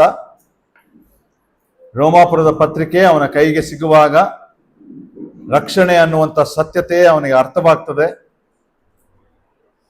ಕೃಪೆಯಿಂದಲೇ ರಕ್ಷಣೆ ಹೊಂದಿದ್ದೀರಿ ಎಂಬುದಾಗಿರುವಂಥ ಸತ್ಯತೆಯನ್ನು ಮನಗಡ್ಕೊಳ್ತಾನೆ. ನಂಬಿಕೆಯಿಂದಲೇ ನೀತಿವಂತರಾಗ್ತೀರಿ, the justification by faith only ಎಂಬುದಾಗಿರುವಂಥ ಸತ್ಯತೆಯನ್ನು ಮನಗೊಳ್ತಾನೆ. ಮಾರ್ಟಿನ್ ಲೂಥರ್ ಆ ಮಾನಸ್ಟ್ರಿಯಿಂದ, ಆ ಸನ್ಯಾಸತ್ವದ ಸ್ಥಳದಿಂದ ಹೊರಗಡೆ ಬರ್ತಾನೆ. ಪೋಪ್ಗಳ ವಿರುದ್ಧ ಹೋರಾಟ ಮಾಡುವಂಥವನಾಗಿದ್ದಾನೆ. ಆ ರೀತಿ ಮಾಡಿದಂಥ ಹೋರಾಟದ ಫಲವಾಗಿಯೇ 1517ನೇ ಇಸ್ವಿ 31ನೇ ತಾರೀಕು ಅಕ್ಟೋಬರ್ ತಿಂಗಳು the Roman Catholicism split into 2 groups, the Roman Catholicism and the Protestants. 2 ಗುಂಪಾಗಿ ಒಡೆಯಲ್ಪಡ್ತದೆ. ರೋಮನ್ ಕ್ಯಾಥಲಿಸಂ ಅವರ ಗುಂಪು ಒಂದು ಗುಂಪು ಉಳ್ಕೊಳ್ತದೆ, ಅದಕ್ಕೆ ಪ್ರೊಟೆಸ್ಟ್ ಮಾಡಿ ಹೊರಗೆ ಬಂದಂಥವರ ಗುಂಪು ಪ್ರೊಟೆಸ್ಟೆಂಟ್ಸ್ ಎಂಬುದಾಗಿ ಕರೆಯಲ್ಪಡ್ತಾರೆ. ಒಂದು 50 ದಿವಸ ಸಭೆ ಸ್ಥಾಪನೆ ಆದ ಮೇಲೆ ಕ್ರೈಸ್ತತ್ವದಲ್ಲಿ ಒಂದು ದೊಡ್ಡ ಆಂದೋಲನ, ಒಂದು ದೊಡ್ಡ ಬದಲಾವಣೆ, ಒಂದು ದೊಡ್ಡ ಕ್ರಾಂತಿಕಾರಿಯ ಕೆಲಸ ಅದು ನಡೆದಿದೆ ಅಂದರೆ ಈ ಸಮಯದಲ್ಲಿ. ಎಷ್ಟು ವಿಶೇಷವಾದಂಥ ರೀತಿಯಲ್ಲಿ ಕಾರ್ಯಗಳು ದೇವರದನ್ನು ನಡೆಸಿಕೊಂಡು ಬಂದರು. ಸೊ ಈ ರೀತಿ ಮಾರ್ಟಿನ್ ಲೂಥರ್ ಹಾಗೂ ಜಾನ್ ಕ್ಯಾಲ್ವಿನ್ ಹಾಗೂ ಅಲ್ಡ್ರಿಚ್ ಝ್ವಿಂಗ್ಲಿ ಅನ್ನುವಂಥ ಈ ಮೂವರು ವಿಶೇಷವಾಗಿ ಈ ರಿಫಾರ್ಮೇಷನ್ ಸ್ಟ್ರಗಲ್ ಅಲ್ಲಿ ಅವರು ಹೋರಾಟಗಳನ್ನ ಮಾಡುವಂಥವರಾಗಿರ್ತಾರೆ. ಅದರಲ್ಲಿ ಬಹಳ ವಿಶೇಷವಾಗಿ ಹೋರಾಟ ಮಾಡಿದಂಥವನೇ ಮಾರ್ಟಿನ್ ಲೂಥರ್. ಮಾರ್ಟಿನ್ ಲೂಥರ್ ಮಾಡಿದಂಥ ಹೋರಾಟದ ಫಲವಾಗಿ ಆತನು 5 ಥಿಯಾಲಜಿಕಲ್ ಸತ್ಯತೆ, ದೈವಶಾಸ್ತ್ರದ ಸತ್ಯತೆಗಳನ್ನು ಆತನು ಮುಂದೆ ಇಡ್ತಾನೆ ಜನರಿಗೆ. 5 ಸತ್ಯತೆಗಳು. ಆ 5 ಸತ್ಯತೆಗಳು ಎಂಬ ಹೇಳುವಾಗ ಸೋಲಾ ಫೀಡೆ ಲ್ಯಾಟಿನ್ ಭಾಷೆಯಲ್ಲಿದೆ. ಸೋಲಾ ಫೀಡೆ ಅಂದ್ರೆ ಕ್ರೈಸ್ತರಿಗೆ ನಂಬಿಕೆ ಮಾತ್ರ ಎಂಬುದಾಗಿ. 2ನೇ ಸತ್ಯತೆ ದ ಸೋಲಾ ಗ್ರೇಷಿಯಾ. ಸೋಲಾ ಗ್ರೇಷಿಯಾ ಅಂದ್ರೆ ಕ್ರೈಸ್ತರಿಗೆ ದೇವರ ಕೃಪೆ ಮಾತ್ರ ಎಂಬುದಾಗಿ. 3ನೇ ಸತ್ಯತೆ ದ ಸೋಲಾ ಸ್ಕ್ರಿಪ್ಚುರಾ. ಆತನ ಹೇಳ್ತಾನೆ ಕ್ರೈಸ್ತರಿಗೆ ಏನಾದರೂ ಇದೆ ಅಂದ್ರೆ ಅದು ದೇವರ ವಾಕ್ಯ ಮಾತ್ರ. 4ನೇ ಸತ್ಯತೆ ಹೇಳ್ತಾನೆ ದ ಸೋಲಾ ಕ್ರಿಸ್ತೋಸ್. ಸೋಲಾ ಕ್ರಿಸ್ತೋಸ್ ಅಂದ್ರೆ ಕ್ರೈಸ್ತರಿಗೆ ಬೇರೆ ಯಾರೂ ಇಲ್ಲ, ಎಲ್ಲವೂ ಯೇಸು ಕ್ರಿಸ್ತನೇ. ಅನಂತರ 5ನೇ ಸತ್ಯತೆ ಹೇಳ್ತಾನೆ ದ ಸೋಲಾ ಡಿಯೋ ಗ್ಲೋರಿಯೋ ಎಂಬುದಾಗಿ. ಅಂದ್ರೆ ಆ ಎಲ್ಲಾ ಕ್ರೈಸ್ತರಿಗೂ ಮಾಡಬೇಕಂತ ಒಂದು ಸಂಗತಿ ಏನಂದ್ರೆ ದೇವರಿಗೆ ಮಹಿಮೆ, ದೇವರಿಗೆ ಮಾತ್ರ ಮಹಿಮೆ ಎಂಬುದಾಗಿ. ಸೈತಾನನು ಬಿಡಲಿಲ್ಲ ಇದನ್ನ. ಸೈತಾನನು ಬಿಡಲಿಲ್ಲ ಇದನ್ನ. It did not go long. ಬಹಳ ಹೆಚ್ಚಾಗಿ ಹೋಗ್ಲಿಲ್ಲ ಇದು. ಪ್ರಾಟೆಸ್ಟೆಂಟ್ಸ್ಗಳು ಆದಿ ಸಭೆ, ಅವರ ಸಭೆಗಳು ಮತ್ತೆ ಪ್ರಾರಂಭವಾದಾಗ ಆ 1517ನೇ ಇಸ್ವಿಯಿಂದ ಕೇವಲ 100-150 ವರ್ಷ ಬಹಳ ಬಹಳ ಬಹಳ ಆಸಕ್ತರಾಗಿದ್ದಂಥವರಾಗಿದ್ರು. ದೇವರ ವಾಕ್ಯಾನುಸಾರವೇ ನಾವು ನಡಿಬೇಕೆಂಬುದಾಗಿ ಜೀವಿಸಲಿಕ್ಕೆ ಪ್ರಯತ್ನಗಳನ್ನು ಪಟ್ಟರು. But again they failed. Again they came back to the cultures. ಸಂಸ್ಕೃತಿಗಳಿಗೆ ವಾಪಸ್ ಬಂದ್ರು, ಪದ್ಧತಿಗಳಿಗೆ ವಾಪಸ್ ಬಂದ್ರು. ಒಬ್ರು ಹೀಗೆ ಹೇಳ್ತಾರೆ, Satan wore the Easter dress and walked in middle of the church ಎಂಬುದಾಗಿ. ಸೈತಾನನು ಆ ಈಸ್ಟರ್ ಹಬ್ಬದ ಬಟ್ಟೆಗಳನ್ನ ತೊಟ್ಟುಕೊಂಡು ಸಭೆಯ ಮಧ್ಯದಲ್ಲಿ ನಡೆದಾಡಿದನಂತೆ. ಅದಕ್ಕೆ ನಾನು ಹೇಳ್ತಾ ಇದ್ದೆ, ಈಸ್ಟರ್ ಹಬ್ಬದ ಬಟ್ಟೆ ಅಲ್ಲ, ಕ್ರಿಸ್ಮಸ್ ಹಬ್ಬದ ಬಟ್ಟೆನೂ ಧರಿಸ್ಕೊಳ್ತಾನವನು. ಬೇರೆ ಬೇರೆ ಹಬ್ಬಗಳ ಬಟ್ಟೆಗಳನ್ನ ಧರಿಸ್ಕೊಳ್ತಾನವನು. ರೋಮನ್ ಕ್ಯಾಥಲಿಕ್ ಬಂದಂತ ಅನೇಕ ಅನಿಷ್ಟ ಪದ್ಧತಿಗಳು, ಮೇರಿ ಮಾತೆಯ ಆರಾಧನೆ, ದೇವದೂತರ ಆರಾಧನೆ, ಸಮಾಧಿಗಳ ಪೂಜೆ, ಹೀಗೆ ನಾನಾ ತರವಾದಂತ ಸಂಗತಿಗಳು. ಅನಂತರ ದೇವ ಜನರು ಅಂದ್ರೆ ಸೈಂಟ್ಸ್ ಎಂಬುದಾಗಿ ಸೈಂಟ್ಸ್ ಡೇ, ಹೀಗೆ ನೋಡಿ ನಾನಾದ ತಪ್ಪಾದ ಸಂಗತಿಗಳು. ಅದನ್ನ ಈ ಪ್ರಾಟೆಸ್ಟೆಂಟ್ ಅಲ್ಲಿ ನಾನು ಹೇಳಿದೆ ಪ್ರಾರಂಭದಲ್ಲಿ ಹೇಗಿತ್ತದು ಬಹಳ ಚೆನ್ನಾಗಿತ್ತು. ಅವರಲ್ಲಿ ಮುಳುಗಿಸಿದ ದೀಕ್ಷಾಸ್ನಾನನೇ ಅವ್ರು ಮಾಡಿಸ್ತಾ ಇದ್ರು. They had come back in those days only ಎಂಬ ಚರಿತ್ರೆ ಇದೆ. ಅದು again they came back to the sprinkling baptism and the infant baptism. ಸಣ್ಣ ಮಕ್ಕಳ ಮತ್ತು ಚಿಮಿಕಿಸುವಂತ ದೀಕ್ಷಾಸ್ಥಾನಕ್ಕೆ ಬಂದ್ರು. ಯಾಕೆ ಎಂಬುದಾಗಿ ನೋಡುವಾಗ ಆ ಕಾಲಮಾನದಲ್ಲಿ ಮಕ್ಕಳುಗಳಿಗೆ ಏನೋ ಒಂದು ಕಾಯಿಲೆ ಬಂತಂತೆ. ಮಕ್ಕಳಿಗೆ ಕಾಯಿಲೆ ಬರುವಾಗ, ಮಕ್ಕಳು ಸಾಯಲಿಕ್ಕೆ ಶುರುವಾಗ ತಂದೆ ತಾಯಿಗಳಿಗೆ ಚಿಂತೆ ಆಯ್ತಂತೆ. ಸಣ್ಣ ಮಕ್ಕಳು ಸತ್ರ ಪರಲೋಕಕ್ಕೆ ಹೋಗ್ತಾರೋ ಹೋಗಲ್ವೋ ಎಂಬುದಾಗಿ. ಅವಾಗ ಅಲ್ಲಿ ಯಾರೋ ಇದ್ದ ಭೂಪತಿ ಹೇಳ್ಬಿಟ್ಟ, ರೋಮನ್ ಕ್ಯಾಥೋಲಿಸಂ ಅವರು ಅದೇ ಪರಿಪಾಲಿಸ್ತಾ ಇದ್ರು, ಪರಲೋಕಕ್ಕೆ ಹೋಗ್ಬೇಕಾದ್ರೆ ಒಂದೇ ಮಾರ್ಗ, ನೀನೇನ್ ಮಾಡ್ಬೇಕು, ದೀಕ್ಷಾಸ್ನಾನ ತಗೊಳ. ಹುಟ್ಟಿದ ಮಗನ ನೀರಲ್ಲಿ ಹೆಂಗ್ ಮುಳುಗ್ಸೋದು? ಚಿಮುಕ್ಸಕ್ಕೆ ಶುರು ಮಾಡಿ. This are the defections, this are the truths. ಅಷ್ಟು ಚೆನ್ನಾಗಿದ್ದಂಥವರು ಏನಾದ್ರು ಎಂದಾಗ ಹೇಳುವಾಗ ನಾನು ಹೇಳ್ತಾ ಇಲ್ಲ, ಯೇಸು ಸ್ವಾಮಿ ಹೇಳ್ತಾನೆ. ವಾಕ್ಯ ಓದ್ರಿ, 3ನೇ ಅಧ್ಯಾಯ 1ನೇ ವಚನ ಮಧ್ಯದಿಂದ ಓದ್ತೇನೆ. ನಿನ್ನ ಕೃತ್ಯಗಳನ್ನ ಬಲ್ಲೆನು, ಜೀವಿಸುವವನು ಎಂದು ಹೆಸರು ನಿನಗಿದ್ದರೂ ಸತ್ತವನಾಗಿದ್ದಿ ಎಂದು ಗಾಡ್ ನೋಸ್. ನಿನ್ನ ಸಭೆ, whether it is a living church or a dead church, Jesus Christ knows. ಯೇಸು ಸ್ವಾಮಿ ಗೊತ್ತಿದೆ ಅದು. ನಾನು ನೀನು ಅನ್ಕೊಂಡಿರ್ಬೋದು, ಈ ನನ್ನ ಸಭೆಯಲ್ಲಿ ಎಲ್ಲ ನಡೆಸ್ತಾ ಇದ್ದೀನಿ, ಎಲ್ಲ ಕಾರ್ಯಕ್ರಮ ಇದೆ, ಎಲ್ಲ ಚಟುವಟಿಕೆ ಇದೆ, ಎಲ್ಲ ಖರ್ಚು ಮಾಡ್ತಾ ಇದ್ದೀನಿ. Are whether I am living, ನಾನು ಜೀವಿಸ್ತಾ ಇದ್ದೇನೆಯಾ? ದೇವರಿಗೆ ಗೊತ್ತು. ಅವನು ಹೇಳ್ತಾನೆ ಸಾರ್ದಿಸ್ ಸಭೆಗೆ, ನೀನ್ ಸತ್ತವರಾಗಿದ್ದಿ. ಮುಂದೆ ನೋಡ್ರಿ ಓದುವಾಗ ಹೇಳ್ತಾನೆ, ಸಾಯುವಾಗಿದ್ದ ಎಚ್ಚರವಾಗಿರು, ಸಾಯುವಾಗಿದ್ದ ಉಳಿದವುಗಳನ್ನು ದೃಢಪಡಿಸು. ನನ್ನ ದೇವರ ಮುಂದೆ ನಿನ್ನ ಕೃತ್ಯಗಳಲ್ಲಿ ಒಂದಾದರೂ ಸಂಪೂರ್ಣವಾದದ್ದೆಂದು ನಾನು ಕಾಣಲಿಲ್ಲ. ನೋಡ್ರಿ, ಅವನು ಏನೇ ಮಾಡಿದ್ರು, ಏನೆಲ್ಲ ಸಂಗತಿಗಳು ಮಾಡಿದ್ರು, ದೇವರ ಮುಂದೆ it is not full perfect. ನಾವು ಅನೇಕ ಸಲ ಹಂಗೇನೆ ಅನೇಕ ಸಂಗತಿಗಳನ್ನ ಮಾಡ್ತೀವಿ, ನಾವು ನೆನೆಸ್ತೇವೆ ಎಲ್ಲ ಚೆನ್ನಾಗಿ ನಡೀತಾ ಇದೆ, but it is not good in the site of god. ದೇವರ ದೃಷ್ಟಿಯಲ್ಲದು ಸರಿ ಇಲ್ಲ. ಆದ್ರಿಂದ ನೀನು ಹೊಂದಿದ ಉಪದೇಶವನ್ನು, ಅದನ್ನು ಕೇಳಿದ ರೀತಿಯನ್ನು ನೆನಪಿಗೆ ತಂದುಕೊಂಡು ಅದನ್ನ ಕಾಪಾಡಿಕೋ. ಮಾರ್ಟಿನ್ ಲೂಥರ್ ಹೇಳ್ಕೊಟ್ಟಿದ್ದ 5 ಫೀಡೆಗಳ 5 ಸೋಲಗಳನ್ನ ನಾನು ನಿಮ್ಗೆ ಹೇಳ್ತಾ ಬಂದೆ. ಅವನು ಕಲಿಸಿದ್ದ, ಅವ್ರಿಗೆ ತಿಳಿಸಿದ್ದ. ಒಂದು ವೇಳೆ ಜಾನ್ ಕ್ಯಾಲ್ವಿನ್ ಅವರು, ಅನಂತರ ಜ್ವಿಂಗ್ಲಿ ಅನ್ನುವಂಥವ್ರು, ಆ ದಿನಮಾನಗಳಲ್ಲಿ ಒಳ್ಳೆ ಸೇವೆಗಳನ್ನು ಮಾಡಿದಂಥ ದೇವ ಜನರವರು, ಭಕ್ತರು. ನಾನು ಹೇಳಿದ್ನಲ್ಲ, after the Pentecost, this is the one of the greatest event, revolution in the Christianity. ಕ್ರೈಸ್ತರ ಮಧ್ಯದಲ್ಲಿ ಬಂದಂತ ಒಂದು ದೊಡ್ಡ ಕ್ರಾಂತಿಕಾರಿ ಸಮಯ ಅದು. ಆದ್ರೆ ಯೇಸು ಸ್ವಾಮಿ ಒಂದು ಒಳ್ಳೆ ಮಾತನ್ನ ಹೇಳ್ತಾನೆ. ನಾವು ಓದಿದಂಥ ವಾಕ್ಯ 4ನೇ ವಾಕ್ಯ, ನೀನು ಈಗಿದ್ದರೂ ಕೂಡ, ಸತ್ತಿದ್ದರೂ ಕೂಡ, ನಿನ್ನಲ್ಲಿ ಕೆಲವರು ತಮ್ಮ ವಸ್ತ್ರಗಳನ್ನ ಮೈಲಿಗೆ ಮಾಡಿಕೊಳ್ಳದವರು. What a great respite! ಎಷ್ಟು ಒಂದು ಆದರಣೆ ಪ್ರಿಯರೇ. ದೇವರು ಕೆಲವರನ್ನ ಇಟ್ಟಿರ್ತಾನೆ. ನಮ್ಮ ಸಭೆಗಳು ಯಾವುದೇ ರೀತಿಗಳಲ್ಲಿ ಹೋಗ್ತಾ ಇರಲಿ, ನಮ್ಮಲ್ಲಿ ಕೆಲವರನ್ನ ಇಟ್ಟಿರ್ತಾನೆ. ಒಂದಲ್ಲ ಒಂದು ರೀತಿಯಲ್ಲಿ ಅವ್ರ ಮುಂದೆ ಬಂದೇ ಬರ್ತಾರೆ. ಅವರನ್ನ ವಯಸ್ಸಾದವರಲ್ಲಿ ಇಟ್ಟಿರ್ಬೋದು, ಮಧ್ಯವಯಸ್ಕರಲ್ಲಿ ಇಟ್ಟಿರ್ಬೋದು, ಯವನಸ್ಥರಲ್ಲಿ ಇಟ್ಟಿರ್ಬೋದು, ಸ್ತ್ರೀಯರೊಳಗೆ ಇಟ್ಟಿರ್ಬೋದು. ಅವರ ನಿಮಿತ್ತ ಮತ್ತೆ ಈ ಸಭೆ ಪುನರ್ಜೀವನಗೊಳ್ಳಬಹುದು. It may happen. ನೋಡಿ, ಹಾಗೆ ಆದಂತ ಮುಂದೆ ಬಂದಂಥದ್ದೇ Philadelphia. This is the great turning point.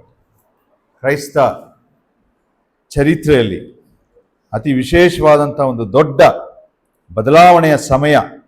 ಆ ಕ್ರೈಸ್ತ ಚರಿತ್ರೆಯ ಸಮಯ ಏನೆಂಬುದಾಗಿ ನೋಡುವಾಗ, ಕ್ರಿಸ್ತಶಕ 1750ನೇ ಇಸ್ವಿಯಿಂದ ಕ್ರಿಸ್ತಶಕ 1850ನೇ ಇಸ್ವಿ ಅಥವಾ 1900ನೇ ಇಸ್ವಿಯ ತನಕ ಸಭೆಗಳಲ್ಲಾದಂತಹ ಬದಲಾವಣೆಗಳು, ದೊಡ್ಡ ದೊಡ್ಡ ಬದಲಾವಣೆಗಳು ಈ ಸಮಯದಲ್ಲಿ ಆಯಿತು.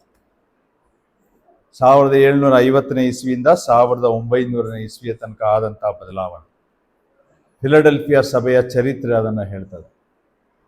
ಆ ಬದಲಾವಣೆಗಳನ್ನು ಯೇಸು ಸ್ವಾಮಿ ನೋಡುವಾಗ ಫಿಲಡೆಲ್ಫಿಯಾ ಸಭೆಯನ್ನ ಆತನು ಎಂದಿಗೂ ತಪ್ಪೋರ್ಸಲ್ಲ. ಆತನ ಸಭೆಯನ್ನು ಹೊಗಳುತ್ತಾನೆ, ಕಾಪಾಡ್ತೀನಿ ಎಂಬುದಾಗಿ ಭರವಸೆ ಕೊಡ್ತಾನೆ, ವಾಗ್ದಾನಗಳನ್ನ ಮಾಡ್ತಾನೆ. ಫಿಲಡೆಲ್ಫಿಯಾ ಸಭೆಯ ಆ 1750ನೇ ಇಸ್ವಿಯಿಂದ ಈಚೆಗೆ ನಾವು ಸಭಾ ಚರಿತ್ರೆಯಲ್ಲಿ ನೋಡ್ತಾ ಬರುವಾಗ, we see the greatest evangelical movements. ಸುವಾರ್ತೆ ಸಾರುವಂತ ದೊಡ್ಡ ದೊಡ್ಡ ದೇವ ಭಕ್ತರು ಹುಟ್ಟಿ ಬಂದಂತದ್ದು ಈ ಸಮಯಗಳಲ್ಲಿಯೇ. We see the greatest revivals among the churches in this period. ಈ ದಿನಮಾನಗಳಲ್ಲಿ ಅನೇಕ ಸಭೆಗಳಲ್ಲಿ ದೊಡ್ಡ ದೊಡ್ಡ ಪುನರ್ಜೀವನ ಕಾರ್ಯಗಳು ಉಂಟಾಗುವಂತದ್ದಾಗಿದೆ. ಒಂದು ವೇಳೆ ಆ 1700 ಇಸ್ವಿಯಿಂದ ಈಚೆಗೆ ಬಂದಂತ ಆ ಸಂಗತಿಗಳನ್ನ ನಾವು ಕಲಿಯುತ್ತಾ ಹೋಗುವುದಾದ್ರೆ, ಜಾನ್ ವೆಸ್ಲಿ ಅವರು ಬಂದರು. ನಿಮಗೆ ಗೊತ್ತುಂಟು, ಮೆಥೋಡಿಸ್ಟ್ ಸಭೆಯನ್ನು ಪ್ರಾರಂಭಿಸಿದಂಥವರು. ಅನಂತರ ಬ್ಯಾಪ್ಟಿಸ್ಟ್ ಸಭೆ, ಅದಕ್ಕೂ ಮುಂಚೆನೆ ಸ್ವಲ್ಪ ಮೊದಲೇ ಅದು ಜಾನ್ ಸ್ಮಿತ್ ಅನ್ನೋರ ಕೈಯಿಂದ ಪ್ರಾರಂಭವಾಗುವಂಥದ್ದನ್ನ ನಾವು ನೋಡ್ತೇವೆ. ಅನಂತರ ಜೋನಥಾನ್ ಎಡ್ವರ್ಡ್ ಅನ್ನುವಂಥವರು ಗ್ರೇಟ್ ರಿವೈವಲಿಸ್ಟ್, ಸಭೆಗಳನ್ನ ಪುನರುಜ್ಜೀವನಗೊಳಿಸಬೇಕೆಂಬುದಾಗಿ ಹೋರಾಟ ಮಾಡಿದಂಥವರು ಇದ್ದರು ಆ ಸಮಯದಲ್ಲಿ. ಅನಂತರ ಜೋನಥಾನ್ ಎಡ್ವರ್ಡ್ಸ್ ಎಂಬುದಾಗಿರುವಂಥವರು ಕೂಡ ಸೇವೆಯನ್ನು ಮಾಡಿದ್ರು. ನಂತರ ನೀವು ಜಾರ್ಜ್ ವೈಟ್ ಫೀಲ್ಡ್ ಕೇಳಿರ್ಬೋದು, ಅಮೆರಿಕ ದೇಶದಲ್ಲಿ ನಡೆದಂತಹ ಸೇವೆ. This are all the revival movements. ಇದೆಲ್ಲವೂ ಕೂಡ ಮುಂದೆ ಬರ್ಲಿಕ್ಕಿರುವಂತಹ ಸಹೋದರ ಸಭೆಯ ಸಂಚಲನಕ್ಕೆ ಅಡಿಪಾಯವಾಗಿದ್ದಂಥ ಸಮಯ. ಜಾರ್ಜ್ ವೈಟ್ ಫೀಲ್ಡ್ ಆದ ನಂತರ ನಾವು ನೋಡ್ತೇವೆ ವಿಲಿಯಂ ಕೇರಿ ನಮ್ಮ ಭಾರತ ದೇಶಕ್ಕೆ ಬಂದರು. ನಾನು ನೆನೆಸ್ತೇನೆ, ತೆಲುಗು ಭಾಷೆ ಮಾತಾಡೋಂಥವ್ರು ವಿಲಿಯಂ ಕೇರಿನ ಬಹಳ ಪ್ರೀತಿ ಮಾಡ್ತಾರೆ ನನ್ನ ಪ್ರಕಾರ. Is a great missionary.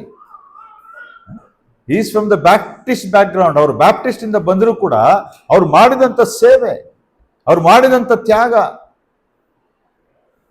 ಹೆಂಡತಿ ಬೆಂಕಿಯಲ್ಲಿ ಹೆಂಡತಿ ಸತ್ತೋಗ್ತಾಳೆ, ಅವನನ್ನು ಶಪಿಸ್ತಾಳೆ ಬೇರೆ ಅಂತೆ. ಏನೇನೋ ಮಾಡಿ 30-40 ಭಾಷಾಂತರ ಮಾಡಿದಂಥ ಪ್ರಿಂಟಿಂಗ್ ಪ್ರೆಸ್ ಎಲ್ಲ ಹಾಕೊಂಡಿಟ್ಟಂಥದ್ದು ಇಡೀ ಬೆಂಕಿ ಸುಟ್ಟೋಗ್ತದೆ. ಯಾರೋ ಒಬ್ರು ಭಕ್ತರಿಗೆ ಹೇಳ್ತಾರೆ, ಬೈ ಎನಿ ಸ್ಟ್ಯಾಂಡರ್ಡ್ ಈ should have become A mad man ಎಂಬುದಾಗಿ. ಯಾವುದೇ ಮಟ್ಟದಲ್ಲಿ ಅವನೇನಾಗ್ಬೇಕಿತ್ತಂತೆ, ಹುಚ್ಚನಾಗ್ಬೇಕಿತ್ತಂತೆ. ಆದ್ರೆ ಏನಾದ? ದೇವರ ದಾಸನಾಗಿಯೇ ಅವರು. What a great man William ಕೇರಿ. ಅನಂತರ ಬಂದಂಥವರು ಅದೋನಿರಾಮ್ ಜೂಡ್ಸನ್ ಎಂಬುದಾಗಿರುವಂಥವ್ರು. ನೋಡ್ರಿ, ಇವರೆಲ್ಲ ಸೇವೆಯ ಪ್ರತಿಫಲ. ಇದನ್ನ ಮುಂದುವರ್ಸ್ಕೊಂಡು ಹೋಗುವಾಗ ಪ್ರಿಯರೇ, ನಾವು ನೋಡ್ತಾ ಬರ್ತೇವೆ. ಈ ಸಮಯದಲ್ಲಿಯೇ ಪ್ರಾರಂಭವಾದದ್ದು 1825ನೇ ಇಸ್ವಿಯಲ್ಲಿ ಬ್ರದರನ್ ಮೂವ್ಮೆಂಟ್ ಅನ್ನುವಂಥ ಸಹೋದರ ಸಭೆಗಳ ಸಂಚಲನ. ಫಿಲಡೆಲ್ಫಿಯಾ ಅನ್ನುವಂಥ ಪದದ ಅರ್ಥ ಬ್ರದರ್ಲಿ ಲವ್ ಎಂಬುದಾಗಿ. ಫಿಲಡೆಲ್ಫಿಯಾ ಸಭೆಯ ಪದದ ಅರ್ಥ ಏನು? ಸಹೋದರರ ಪ್ರೀತಿ. ಲವ್, ಸಹೋದರರ ಪ್ರೀತಿ. ಅದಕ್ಕೆ ನಾನು ಹೇಳಿದ್ದು, ಎಲ್ಲೋ ಒಂದು ಕಡೆ ಯೇಸು ಸ್ವಾಮಿ ಆ ಥರ ಒಂದು ಚಂಚಲನ ಬರ್ತದೆ ಅನ್ನೋದೇ ನಾನು ಇಲ್ಲಿ ಬರೆದಿದ್ದಾನ ಅಂತ. ನಾನು ಅದನ್ನು ನಿಖರಪಡಿಸಲ್ಲ, ಅಧ್ಯಯನದಿಂದ ಬಂದಂಥ ಕೆಲವು ಆಲೋಚನೆಗಳಷ್ಟೇ. ಹೇಳಿ, ಯೇಸು ಸ್ವಾಮಿ ಅವಾಗಲೇ ತಿಳ್ಕೊಂಡಿದ್ನ ಈ ಥರ ಒಂದು ಸಂಚಲನ ಬರ್ತದೆ ಮುಂದೆ. ಅದೇ ಪೀರಿಯಡಲ್ಲಿ 1825ನೇ ಇಸ್ವಿಯಲ್ಲಿ ಆ ಬ್ರದರನ್ ಸಭೆಯ ಗುಣಗಳನ್ನು ಇಲ್ಲಿ ಬರಿತಾನೆ. ಈ ಫಿಲಡೆಲ್ಫಿಯಾ ಸಭೆಯನ್ನ ಕಲಿಬೇಕಾದ್ರೆ ಬ್ರದರನ್ ಸಭೆಯ ಗುಣಗಳನ್ನು ಬರಿತಾನೆ. ನಾನು ಕೊಟ್ಟಂತ ಸಮಯ ಇನ್ನೊಂದು 5 ನಿಮಿಷ ಇದೆ ನಿಮ್ಮ ವಾಚಲ್ಲಿ, ನನ್ನ ವಾಚಲ್ಲಿ 10 ನಿಮಿಷ ಇದೆ. ಇದನ್ನು ಮುಗ್ಸಕ್ಕಂತೂ ಆಗಲ್ಲ, ಯಾಕಂದ್ರೆ ಫಿಲಡೆಲ್ಫಿಯಾ ಸಭೆ ನಾನು ಏನೇನೋ ಹೇಳಿ ನಿಲ್ಸಕ್ಕಾಗಲ್ಲ. ನೀವು ಮಧ್ಯಾಹ್ನ ಎಷ್ಟು ಜನ ಉಳ್ಕೊಳ್ತಿರೋ ನನಗೆ ಗೊತ್ತಿಲ್ಲ, ಆದರೆ ಮಧ್ಯಾಹ್ನ ಅದರ ಕುರಿತು ನಾವು ನೋಡುವಂಥರಾಗಿರೋಣ. ಬಹಳ ಸ್ವಾರಸ್ಯಕರವಾಗುಂಟು. ಸಹೋದರ ಸಭೆ ಏನು ಎಂಬುದಾಗಿ ಇಲ್ಲಿ ತಿಳ್ಕೊಳ್ತೇವೆ ನಾವು ಈ ಫಿಲಡೆಲ್ಫಿಯಾ ಸಭೆಯನ್ನು ಅಧ್ಯಯನ ಮಾಡುವಾಗ. ವಿಶೇಷವಾದ ರೀತಿಯಲ್ಲಿ ದೇವರು ನಡೆಸಿದಂಥ ಈ ಸಭೆ ನೋಡ್ರಿ, ಒಂದು ಮಾತನ್ನ ಹೇಳ್ತಾನೆ. 3ನೇ ಅಧ್ಯಾಯ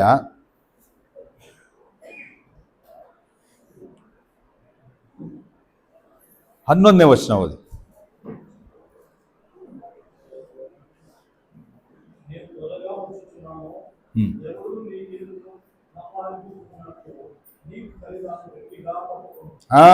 ನೋಡ್ರಿ, ಬೇಗನೆ ಬರುತ್ತೇನೆ, ನಿನಗಿರುವುದನ್ನ ಹಿಡಿದುಕೊಂಡಿರು.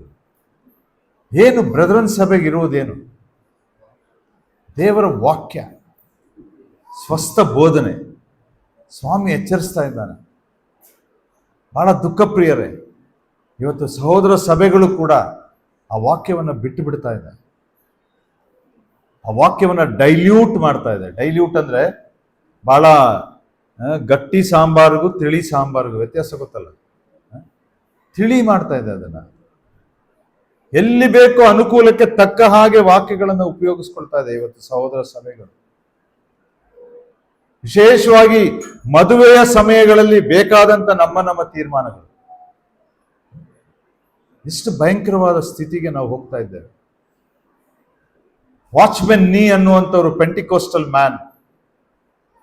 ನಾನು ಗರ್ವದಿಂದ ಹೇಳ್ಕೊಳ್ತೇನೆ, ಒಂದು ವೇಳೆ ಇವತ್ತು ಬೇರೆ ಎಲ್ಲಾ ಡಿನಾಮಿನೇಷನ್ಸ್ ಅವರು ವಾಕ್ಯದ ಸತ್ಯತೆ ಏನಾದರೂ ಅವರು ತಿಳ್ಕೊಳ್ಬೇಕು ಎಂಬುವಂತ ಅವ್ರ ಗ್ರಹಿಕೆ ಇದ್ದರೆ, ಅವ್ರು ಅದಕ್ಕೆ ಏನಾದ್ರು ಇಂಟ್ರೆಸ್ಟ್ ಕೊಟ್ಟು ಬರೋದಾದ್ರೆ ಅವರು ಬಂದು ರೆಫರ್ ಮಾಡೋದು ಬೇರೆ ಯಾರನ್ನೂ ಅಲ್ಲ, brethren ಸಭೆಯವರನ್ನೇ.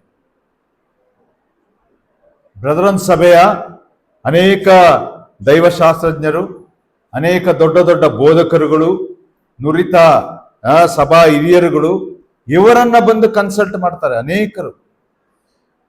That is the truth. ಅದನ್ನೇ ಈ ಫಿಲಡೆಲ್ಫಿಯಾ ಸಭೆಗೆ ಯೇಸು ಸ್ವಾಮಿ ಹೇಳ್ತಾನೆ. ಅದನ್ನ ಮಧ್ಯಾಹ್ನ ದೇವರ ಚಿತ್ರವಿದ್ರೆ ನೋಡೋಣ ಯಾವ ರೀತಿ ಆ ಫಿಲಡೆಲ್ಫಿಯಾ ಸಭೆಗೆ ಕರ್ತನು ನುಡಿಯುತ್ತಾ ಇದ್ದಾನೆ ಎಂಬುದಾಗಿ. ಆ ವಾಚ್ಮೆನ್ ನೀ ಅನ್ನುವಂಥ ಪೆಂಟಿಕೋಸ್ಟಲ್ ಮ್ಯಾನ್ ಅವರೊಂದು ಪುಸ್ತಕವನ್ನ ಬರೆದಿದ್ದಾರೆ. ಆ ಪುಸ್ತಕವನ್ನ ಬರೆದಂತ ಭಾಗದಲ್ಲಿ, ಮಧ್ಯಭಾಗದಲ್ಲಿ ಅವರೊಂದು ಕಡೆ ಬರೀತಾರೆ. ಅವರು 7 ಸಭೆಗಳ ಬಗ್ಗೆ ಬರ್ಕೊಂಡು ಬರ್ತಾರೆ. ಅದನ್ನ ಬರೆಯುವಾಗ ಒಂದು ಬರೀತಾರೆ. ಅವ್ರು ಹೇಳಂದ್ರೆ, ಒಂದು ವೇಳೆ ಬ್ರದರನ್ ಸಭೆಯಲ್ಲಿ ಇರುವಂತಹ ಕೆಲವು ಆತ್ಮಿಕ ಸತ್ಯತೆಗಳನ್ನ ನಾನು ಕಾಣುವುದಾದರೆ ಅದನ್ನ ಈ ಫಿಲಡೆಲ್ಫಿಯಾ ಸಭೆಯಲ್ಲಿ ನೋಡ್ತೇನೆ. ಎಷ್ಟು ವಿಶೇಷವಾದ ಸತ್ಯತೆ ಪ್ರಿಯ. ದೇವರ ಚಿತ್ತವಾದರೆ ನಾವು ಮಧ್ಯಾಹ್ನ ಅದನ್ನು ನೋಡುವಂತರಾಗಿರೋಣ. ನಾನು ಬಿಡುವುದಕ್ಕಿಂತ ಮುಂಚೆ ಒಂದು 5 ನಿಮಿಷ ಒಂದು FCBC ಅನ್ನುವಂಥ ಒಂದು ಸಂಸ್ಥೆಯ ಕುರಿತು ನಿಮ್ಮಲ್ಲಿ ಮಾತಾಡಬೇಕು, ತಿಳಿಸ್ಬೇಕೆಂಬುದಾಗಿ ಇಷ್ಟಪಡ್ತೇನೆ. ಇದರ ಬಗ್ಗೆ ನಿಮ್ಮ ಅನೇಕರಿಗೆ ಗೊತ್ತಿರಬೇಕು. ಬೆಳಗಾಮಲ್ಲಿ ಇದರ ಕುರಿತು FCBC ವಿಷನ್ ಪ್ರೋಗ್ರಾಮ್ ಅಂತ ಹೇಳಿ ನಾವು ಮಾಡಿದ್ವಿ.